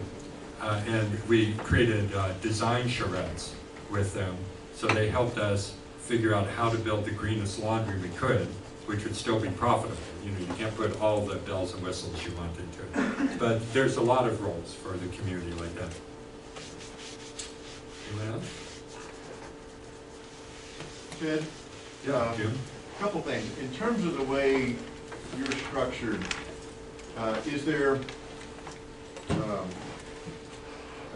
are you functioning more as are you the CEO, or is there a board that, a volunteer chair, the head of the Cleveland Clinic, who's sort of, well, how is the overall leadership structured at this point? Well, this began with a group of people with the Cleveland Foundation and others who just started this effort, and I was one of them. And we realized, we now need an ongoing structure, because what we intend, it's going to take literally decades to get the job done that we want to get done. So we need a structure that can oversee that and continue to nurture it, and in effect build a new kind of anchor institution in our community, but one focused on, instead of healthcare or education, focused on wealth building and creating that opportunity. And so we've, again, we took a page borrowed from Mondragon. We looked at their whole structure. They have something called the Mondragon Cooperative Corporation, which is a sort of holding company in which all these other companies exist, and the bank and so forth. And so we've just incorporated in Ohio as an LLC, the Evergreen Cooperative Corporation. It's just getting up and running. It will have a CEO, and I won't be the CEO. In fact, it'll be a local business person who's from the community, who's already working now as a consultant, but he's going to sign on. It will have a CFO, because there are a lot of financial complexities and all this with tax credits and fundraising and all that. And then it will have a board of about 15 people. And what we, again, trying to stay true to the multi-stakeholder nature of this, that we need lots of local institutional participation. The board will have representation from the funders and investors, so the Cleveland Clinic, but other foundations. It will have participation as board members from the Cleveland Clinic and the university and the like, from the city government, and then the companies will elect representatives so you'll have the businesses, the investors, in effect the customers, and the public sector all working together on this structure over time. And the Cleveland Clinic will be a member of this, but it won't bear the sole burden. So in a sense, it's a kind of exit strategy over time for the Cleveland Clinic to not be the lead agency, but to have a new force. Any other questions or any comments? Yes? How long ago did you begin this, where you now have 500 jobs? When did that begin? Well, the 500 jobs still going to take about 2 years. Okay. And we're ramping up. We'll probably be about 100 by the end of the year, and we're going to add about 200 next year, like that. So we're in the ramp-up phase. But I was tasked with developing a strategy for wealth building in Cleveland that turned into Evergreen. And that strategy took 6 months. It probably doesn't even take that long, but I was traveling. And that took place in the last 6 months of 2007. Then our first company opened in 2009. And we were ready actually to open the laundry in 2008. We had all our financing together from a local bank in Cleveland had come in. We weren't going to use federal money sources or tax credits. We were just going with this bank that backed it. And then we got off, so this is in September of 2008. We got off the plane from Mondragon in Spain into the airport in Cleveland and picked up the Cleveland Plain dealer and found out that that bank had just gone under and was taken over by PNC, which is based in Pittsburgh, and was completely uninterested in doing this in Cleveland. So then we lost a year of where we had to retool all the financing. So, but we've been going since 2009. And I should say, you know, these are startups. And I know a number of people in here are business people who've done startups. And you know all the mistakes you make. And we've made our mistakes. So I haven't, no pun intended, haven't aired all of our dirty linen. You know, one of our mistakes, which we almost lost the whole laundry at one point. And the reason was we got greedy and we hadn't planned sufficiently. So we're moving along, we're chugging along, we're adding a couple 100,000 pounds of laundry here and then there, and then the nursing home comes in. And all of a sudden, a local hospital, not one of the big ones, but another one, decided they wanted to outsource their laundry. And it was 2 million pounds. And it would have basically gotten us to break even. And we went in and bid on it. And we won the bid against like Sodexo, a major, you know, French multinational corporation that does laundry and so forth. And we won it. And we were totally unprepared to have 2 million pounds of laundry hit us like that. And we scrambled for 6 months, and we eventually said, we're going to die. And so we actually unraveled the contract. They outsourced, we retrenched, and then we started to rebuild. So we've had those kinds of problems. You know, we've had to renegotiate our debt service, you know, all those kinds of things you do. So they've been problems. There's nothing in your model, though, that requires it be a declining city or a vast minority somewhere for it to work. I mean, it could be a city like Amarillo for it to work. Absolutely. You know, there's, you know, I think it took off in Cleveland because, frankly, there is a certain level of desperation there because things have just been going downhill for so long, so there was some right condition. But no, absolutely, you could do it in many different ways, in many different settings. You know, if you look at Washington, D.C., where we're just starting to develop a strategy, there it's very complex because it's going to be not just for the District of Columbia, which has its own dynamics because ultimately it's controlled by Congress and all that. And then you've got 2 Maryland counties and then a Virginia county. And so you've got some of the greatest wealth inequality in America in the District of Columbia. And then you've got Montgomery County, which is one of the wealthiest counties in the entire nation. And it's a very hot market. I mean, it's adding jobs in Washington, the housing prices stay good. So there's a very different situation. So something very different will be created. And I really believe could be here. Yeah, absolutely. It helps if you have some Basques, but maybe you should get some immigrants from the Basque country going. You mentioned several other places that you're working with. Are there any the size of Amarillo? It startles me that we are half as big as Cleveland, but nonetheless, are there others that are in our neck of the woods? You know, the closest is probably Richmond, California, which is a city of a little over 100,000, so it's smaller. But you know, that's out in that area of the Bay Area in San Francisco. First, Richmond's a very low-income community. A lot of challenges. You look like I grew up. Yeah. Okay. Yeah. I'm from Berkeley. Okay. Oh well, we won't hold that in. Which is why I'm in this room. That's why you're wearing a turtleneck. Mary and I are both here. Yeah. Right.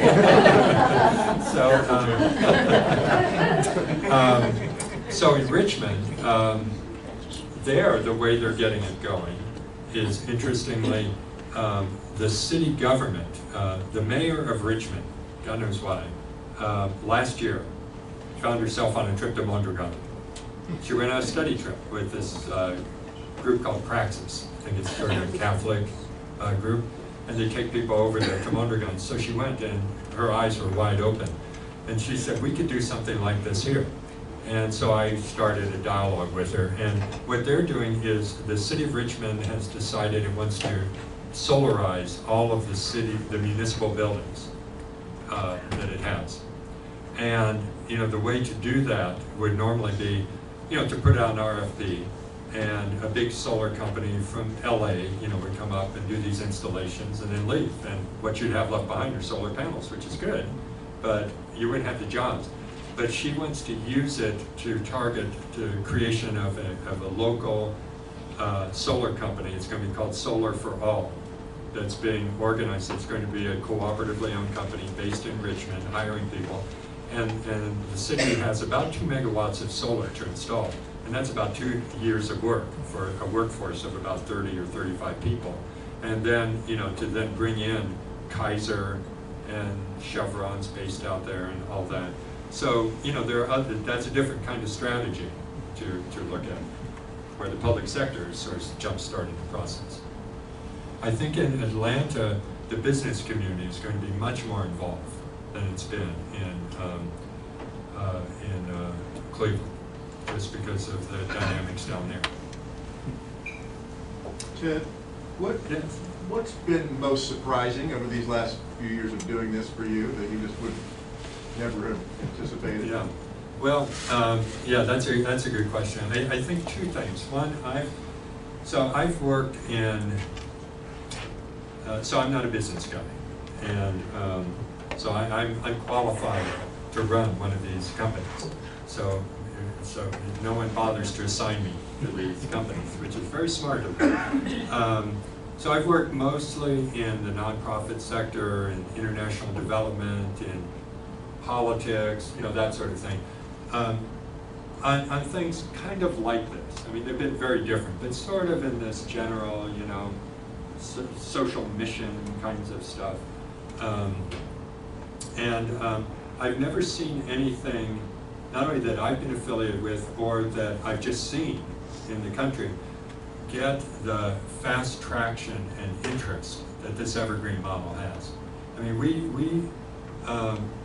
mean, in some ways it was both a little embarrassing because we're so new, sort of new kids on the block. We haven't achieved all that much. And it's also nervous-making because you've got everybody looking at you at a time when you're still trying to figure out what it is you're doing. But at one period last year, in 1 month, we had these glowing stories about Evergreen in The Economist and Business Week, which are fairly, at least on the sort of conservative side of communication, and The Nation magazine, which is a very left magazine, and Al Jazeera English in 1 month. And I talked to the Business Week reporter about this. We were kind of marveling, and he said, "When is it you've ever seen those 4 media sources agree on anything?" And we are constantly having delegations. One day, last month, a group of 10 people who work for the state of Wisconsin in the state's Economic and Community Development Agency chartered a state plane and flew to Cleveland to spend the day with us, just to study what we're doing. We had 15 people come up from Atlanta, including a city council person and a major business person, to study what we're doing. So we have people coming to us, and I asked myself why, and I think there's something about the model that sort of touches people. And one person from Amarillo, and look at this room. Yeah, exactly. Yeah, no, but you're unique. Well, what we're finding is there's something about, I think the other thing is that our communities are facing such intractable challenges that we need, people are open to new solutions. And we know if we keep going down this path over and over, we're going to keep getting the same result. And so people are entertaining ideas. So that's one thing, is that there's such hunger almost for something to happen. And the other thing, though, is at the outset, if you had asked me what would be your major impediment to success, you know, I might have said, because I was not as knowledgeable as I am now, I might have said, well, if you're going to hire the majority of your workforce from people who've been formerly incarcerated, that could be a little dicey. You're going to make companies work that way. But that hasn't turned out to be the case at all. Or I might have said, we're never going to find access to the money we need to make this thing work. But that hasn't been a constraint. Not that it, not that it's not challenging, but it hasn't been a constraint. The biggest constraint we've had, or challenge, is attracting the right kind of entrepreneurial and management business talent to come make this thing work. Because people like me don't have it, and the workforce doesn't yet have it. So how do you find, our companies, the way they're designed right now, Jim, is that, you probably all have seen statistics. A couple of years ago, there's a study in the Fortune 500, the wage differential, salary differential between the CEO and the entry-level worker was something like 409 to 1 as the norm across the Fortune 500. In our companies, again, taking a page from Mondragon, we've set an initial wage differential, it'll change over time, of 5 to 1. So if you're an entry-level worker making $25,000, the CEO of the company, at least for the foreseeable future, is not going to make over $125,000. And we think that's important for the wealth building opportunity in the company. But how do you attract people with the right talent to come in who want to play that game? Because entrepreneurs, as we know, they put in their money, they mortgage their house, they max out their credit card, they all the sweat equity and time and angst and everything else to make this work 20 hours a day, which you still need to do. You don't have to max out your credit card or mortgage your home, but you got to put in the time. And at the end of the day, this isn't about flipping that company or selling it to another company and cashing out. You're not going to get that kind of financial reward. So how do you bring in people and incentivize them to want to do this? And that, at first, was a really big challenge. We've had major breakthroughs in that. But that sort of bench strength of business leadership, which you really need in this, has been a big challenge. And but there are places to find it. Yes? A couple of things. Interestingly enough, your 5-to-1 ratio is the same one that Ford had built the Ford Motor. But it never made over 5 times more than its lowest paid employee. But interestingly enough, I sit here and I look at Cleveland as this manufacturing mecca. And everything I'm hearing is service. It sounds like a Greenspan ad. The president of Dow's just recently came out and said, why in the United States has manufacturing become such a bad word? In Cleveland, you obviously have a lot of manufacturing talent. An enormous amount. Are you pursuing that at all? We are. The sort of low-hanging fruit was in the service area. But I mean, we are pursuing it, and I don't know where it'll lead. I mean, there are a couple of things of interest here. One is, well, first, we do have a new industry starting in Cleveland. It's not necessarily linked to the anchors, but it's the wind turbine kind of industry. And there's a big effort to put a whole field, the first American freshwater wind turbine field, out on Lake Erie. And if that happens, these wind turbines, they're enormous. I mean, they go up 60, 70 stories high, and they have something like 7,000 moving parts in them. And so there's a lot of work going on in Northeast Ohio to sort of put together a whole chain of manufacturing that can build these things. But the other thing we're doing is, and this is something I learned in this process, hospitals which do a lot of service, but they buy a lot of things that need to be made. And the lessons of Katrina, the recent lesson of what's happened in Japan with the earthquake and the tidal wave, what we've seen happen on the East Coast with this last hurricane, and there's still people in Connecticut that don't have the lights on 2 weeks later, and disruption. At least in Cleveland, a lot of the big hospital administrators are starting to see really significant security issues related to the fragility of our transportation and information grid. And so they're looking at, well, we're getting this product, this thing we need in our hospitals, and we're getting it from 2,000 miles away. What happens if we can't get it? Or what happens if, like 6 or 7 years ago, there was a big blackout on the East Coast that started in Ohio and went east, and there were hospitals off the grid for a couple days. And so they're looking as a kind of security issue related to healthcare, relocating not only supply distribution centers, but the manufacturing of products they need to Cleveland. And so that may provide some opportunities. And manufacturing, you're going to get a higher wage job and all the rest. And as you say, in Cleveland we have enormous talent because there's so many people that have done that for so long. Yes, sir. We have tremendous talent right here in Amarillo, from oil and gas, agriculture, military, you name it. We need to bring about 10 or 12 of these people together for an organizational start, and let through that organization of 10 or 12 people decide the direction that this should go and set out on a plan to solve the problem. Yep. We can sit here and talk and listen and see and do nothing. 20 years from now, we'll be here saying, who's leading the band? Right. Now, if we had somebody to step up to the plate and say, I want you and you and you and you to meet tomorrow and we'll discuss this thing and get a show on the road, that's what needs to happen. I like the way you think. Yes, sir. So this is exactly right. I mean, the issue is bringing together the right people to the table with the access to the talent and the thinking and business opportunity and so forth to begin designing something. That's exactly right. And another piece of this work to be done, at least we did in Cleveland, is to work with, now here you could include the business community. We tend to focus on the big anchor institutions, the hospitals and so forth, because they're our economic engines. But get in there with them and really understand their supply chain. How do they purchase stuff? How do they make their decisions? One thing that's now happened is university hospitals, which is a big hospital system.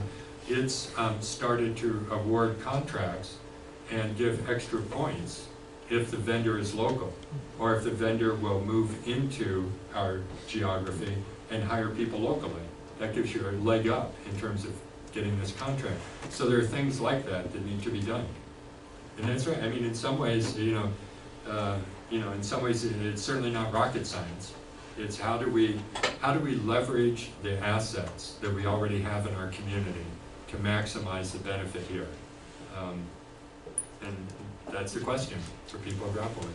Would it be fair to characterize this as kind of a shift away from looking at government to solve problems and looking at what we can do locally instead, since we've pretty much given up on government to solve our problems? Well, it's, let's say I'm not, maybe. Government has played an important role. Our mayor, without his backing, if Frank Jackson, who you saw in the video, if he'd been antagonistic to this, and therefore the city would not have helped us access these low-cost loans and so forth, it would have been very, very difficult. So I think there's a role for the public sector. But this is really, I would characterize it as it's very place-based, very localized, and it's how do we harness the energy within our community. And part of the energy should be the public sector, to make something happen here. We didn't start in Cleveland by going to the mayor and the public sector and saying, we're thinking of this and we want your support. We worked a couple years before we brought them into it. And then they came in and they've been very, very supportive. I don't know. And that kind of language may work real good down here. I mean, it is, as John Loeb said on this video, it is a real bootstraps, kind of pull yourself up operation and see what you can do locally. Now, I also happen to believe, just more generally, we've got to get a number of things happening at the national level too, but I'm not sure how long that's going to take, so we need to work where we can. What's your break even on one of those solar installs as far as the time frame? let's see, it's, I'm not, I'm more familiar, it's a little bit of a complex business model. I'm more familiar with the laundry and the greenhouse, because they're more similar. And I'm not quite sure what to say. We've got, each installation costs about $500,000 to buy the panels and get them up there. But then you immediately get 1/3 of that back as a solar tax credit. So then that helps. And then we're pricing our energy at 12 cents a kilowatt hour, flat rate for 15 years. Now the Cleveland Clinic, for instance, is paying considerably less than that now. But their own internal calculations are that what's going to happen with energy costs over this 15 years, at some point, it's going to cross the line, and that by the end of the 15 years, it probably will be a wash for them. But part of the complication in answering is then, so there's a monthly, X thousands of dollars that they're buying the electricity from us. But then you get, with these solar installations, you get something called renewable energy credits. And then the RECs can be sold to energy companies, because they can't meet the solar mandate, so it all becomes, and those are worth a lot. Right. And each REC is worth so many cents, and but I'd be happy to hook you up with the CEO of that company who could be more intelligent about this. Yes, sir. I have a question. You were talking about the greenhouse and how it's 4 acres and those kinds of things. Did y'all have any ordinances or codes or anything within the city that you had to play around or get changed or anything like that in order to make that kind of option viable in your city, or anything in terms of food production or anything like that? Were there any hindrances by the city that you had to change? Let's see. Well, we're kind of riding a local food wave already. So the city has done a lot already to make it possible to do agriculture in the city using this land. So a lot of work had already been done before we got there. Okay. There were some things where we need to go to city council and get certain approvals. For instance, there's an ordinance about how high a fence you can place on property in these areas. And for the security of the greenhouse, we need the fence to be 2 feet higher. And so we had to go before this zoning commission and get that permission. We lost one battle that was really important. The state of Ohio had given us a grant from their renewable energy program to build a 1 megawatt wind turbine that would provide 1/3 of the energy into the greenhouse, because the heating costs, it's a major cost of a greenhouse, especially up north. And this would have been huge. It would have been a couple 100 feet high. I mean, it was just this gigantic, 20-story, wind turbine. And we had the money to build it.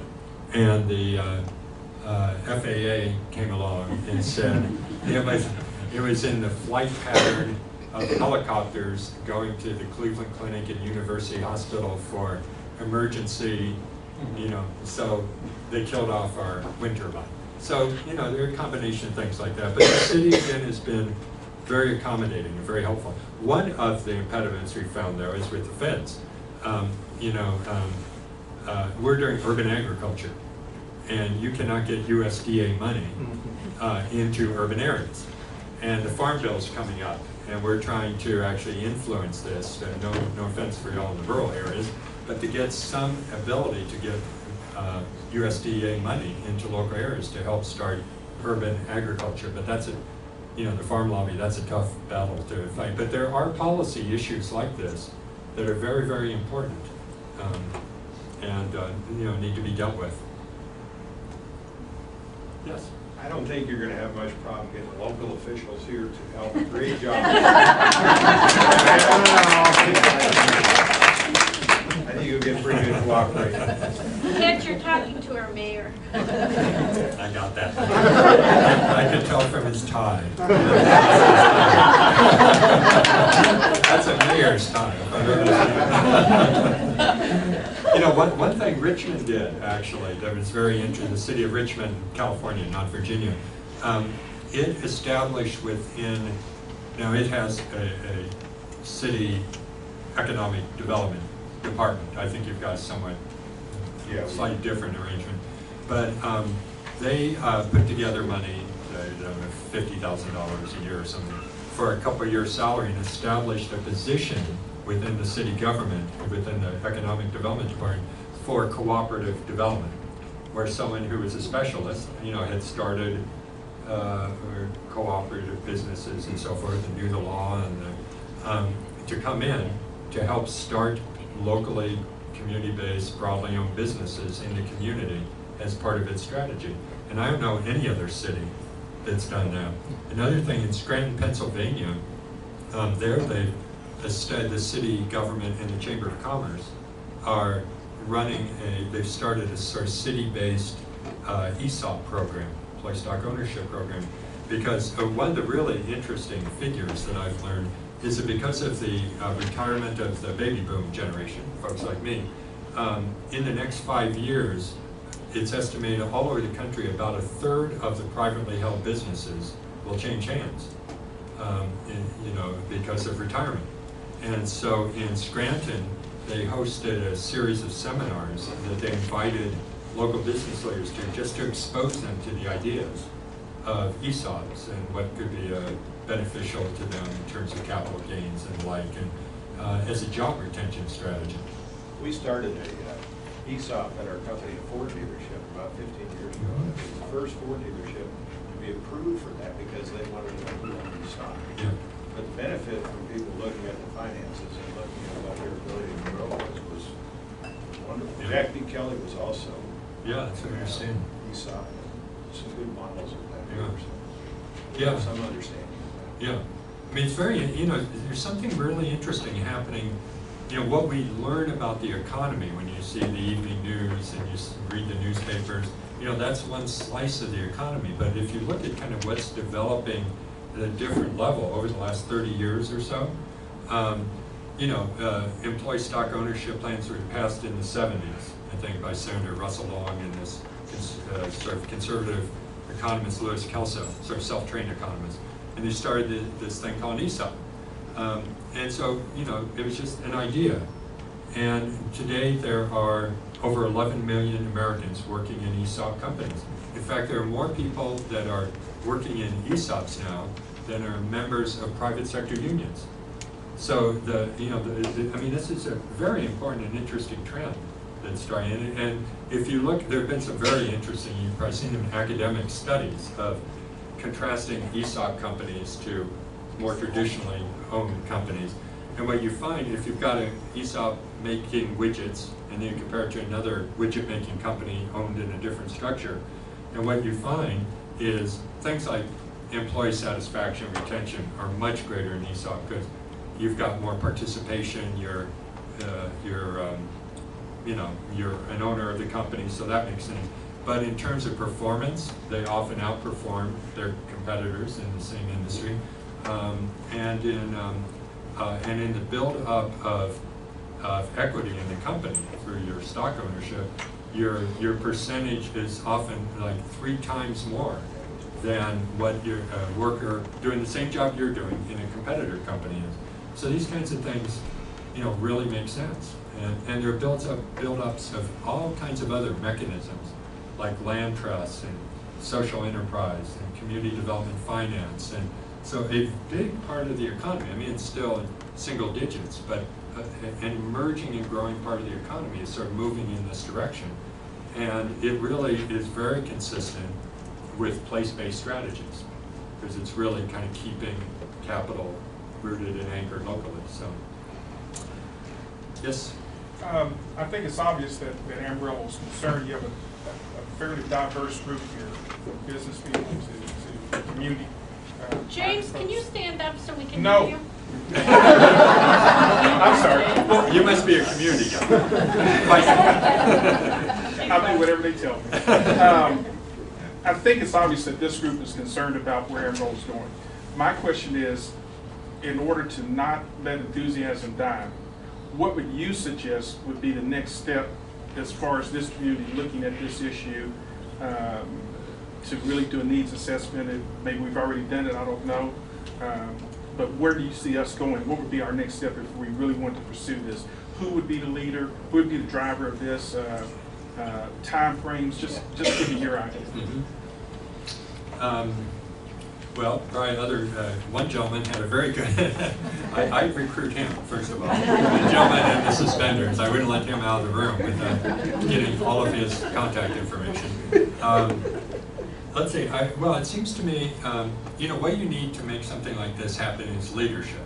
And in someone or ones, a team, who wake up every day with the question, what am I doing to help develop this? Because all of us have so much on our plates.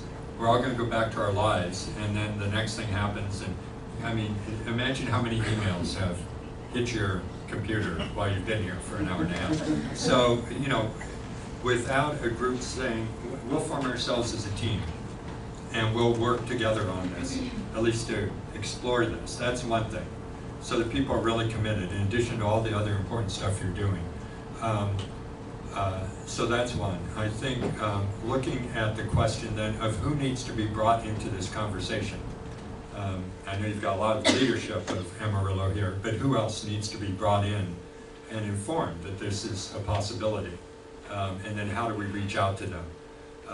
I think, you know, while your anchor institutions are not at the size, for instance, of a Cleveland Clinic, you know, I mean, little is, because, I mean, it's like a $5 billion a year business. Nonetheless, I think there's a lot of potential. So one thing I'd look at is there a way, who or what group or what organization would be the right convening forum to invite senior leadership from a bunch of these institutions to get together? And if nothing else, for a briefing on how are institutions in cities around the country, we're all doing a lot of great stuff for Amarillo here in our institutions already. What are some new things that we're learning about what other kinds of institutions are doing around the country to benefit community, and are there things that we could be doing, and start to get some of those people thinking in that way. And you know, one thing to do would be to probably try to assemble some resources, so you could, even if Moss, you could task somebody to start to work through a lot of these questions. So, I mean, these are all commonsensical things, but you're right to not have this be I mean, it may be for a number of years, hopefully it will at least be kind of interesting, you learn something new, but and then go back to what you're doing, which is fine, but for some people to not let this die, but see how to build it. And, you know, I'm happy to, you know, we've developed a series of questions to ask and templates and things I've learned in doing this, and I'm happy to share all that with you that might be useful to adapt. You know, at some point, again, all this costs money, but at some point you might want to get the right group of people to come visit us in Cleveland. You know, it's didn't take long to get here. You know, come spend a day and come visit the worker owners, meet with people in the city and how they're doing it, talk to some of the financiers and so forth. That's often a useful, I mean, it's sort of like the way we went to Mondragon. You could come to Cleveland, see what we did, and maybe what could be adapted. Yes? I think there's two things you just said there, if I might make sure I understood you properly. One of those is you need involved in this forward-thinking people. Because if they're not, then you're just not going to move it forward. Mm-hmm. And the other one I see in you with what you're doing in Cleveland is passion. If there's not passion involved with this project, it's not going to go. Yeah, I think that's right. I mean, I've obviously, you know, I drank the Kool-Aid. I helped create the Kool-Aid. I didn't drink it. But you're right. I mean, because this really is, you know, passion. Yeah, I think that's a really good word. And, you know, to find people who see in this a possibility that at least they want to drive for it. We don't know if it'll work or not, but let's invest ourselves in it and see if we can make this go. I think we have some of those groups represented here. Obviously, the nonprofits that are here Agencies for United Way can point to people that need this, people, the core people that could staff this. But we have some groups, the AEDC here, Amarillo College, Panhandle 2020 certainly has studied what needs are, and of course the city. But I think that we need these other people to help augment those people and kind of drive this. Those people may add some expertise to it, but we need some new, fresh people to drive this and push it together. And I don't think Mary Emily will let it die. That was bracket breathing down my neck. I think we've had a question in the back of the room. Yes. I hesitate to ask this, but doesn't this involve a paradigm shift about capitalism? And if it does, how do you sell that to the business person who says, I believe in the pure free market economic model that says I maximize my profits and I really don't care about the other issues other than doing that? How do you get shifted away from that paradigm to a paradigm of capitalism that you've outlined that, I mean, do you do social accounting like Apt Associates did in the 70s, or, you know, I mean, how do you get past that hurdle? Yeah, I think that, you know, that's a really good question. What I found is, you know, on one hand, you could look at this and say, boy, this is pretty radical stuff. You know, you're talking about working people owning the place they work in.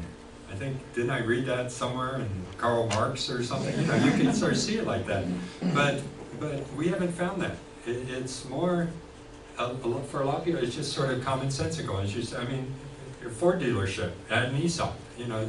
So partly it's, I think, coming to terms with some of the new realities about the economy that we have.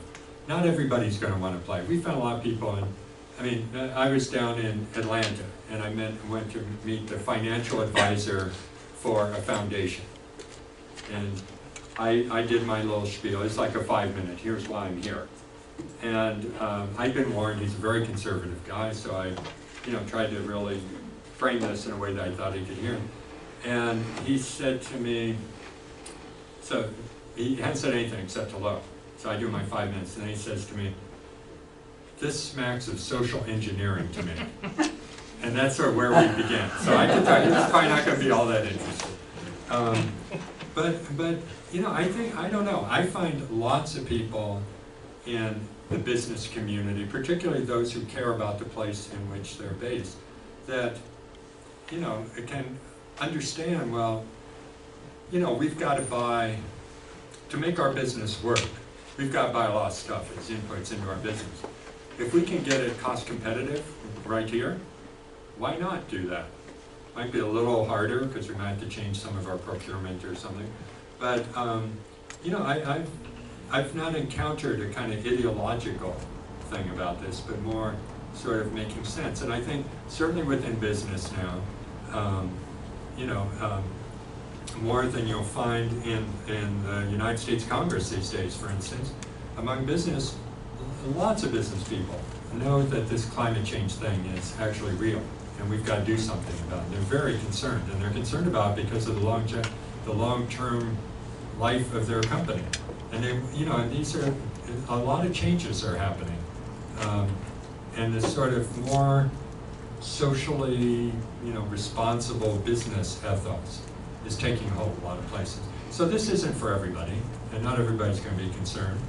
And you know, a lot of people, you know, a lot of you all are really concerned about things like how many kids are on school lunch programs and how many people we have who are going to need new work and the new immigrants coming in the community, but not everybody is. But, you know, I think this isn't for everybody, but you pick up who is concerned and move forward with them. So that's as good as I can say.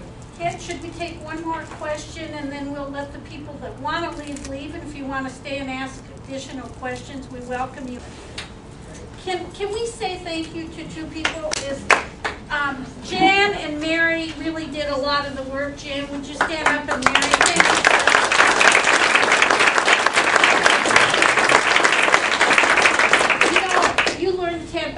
with businesses, there's always a couple people that make everyone else look good, and these are two of them. We have to thank them. Is there one last question that someone wants to ask Anyone before who we- hasn't asked a question?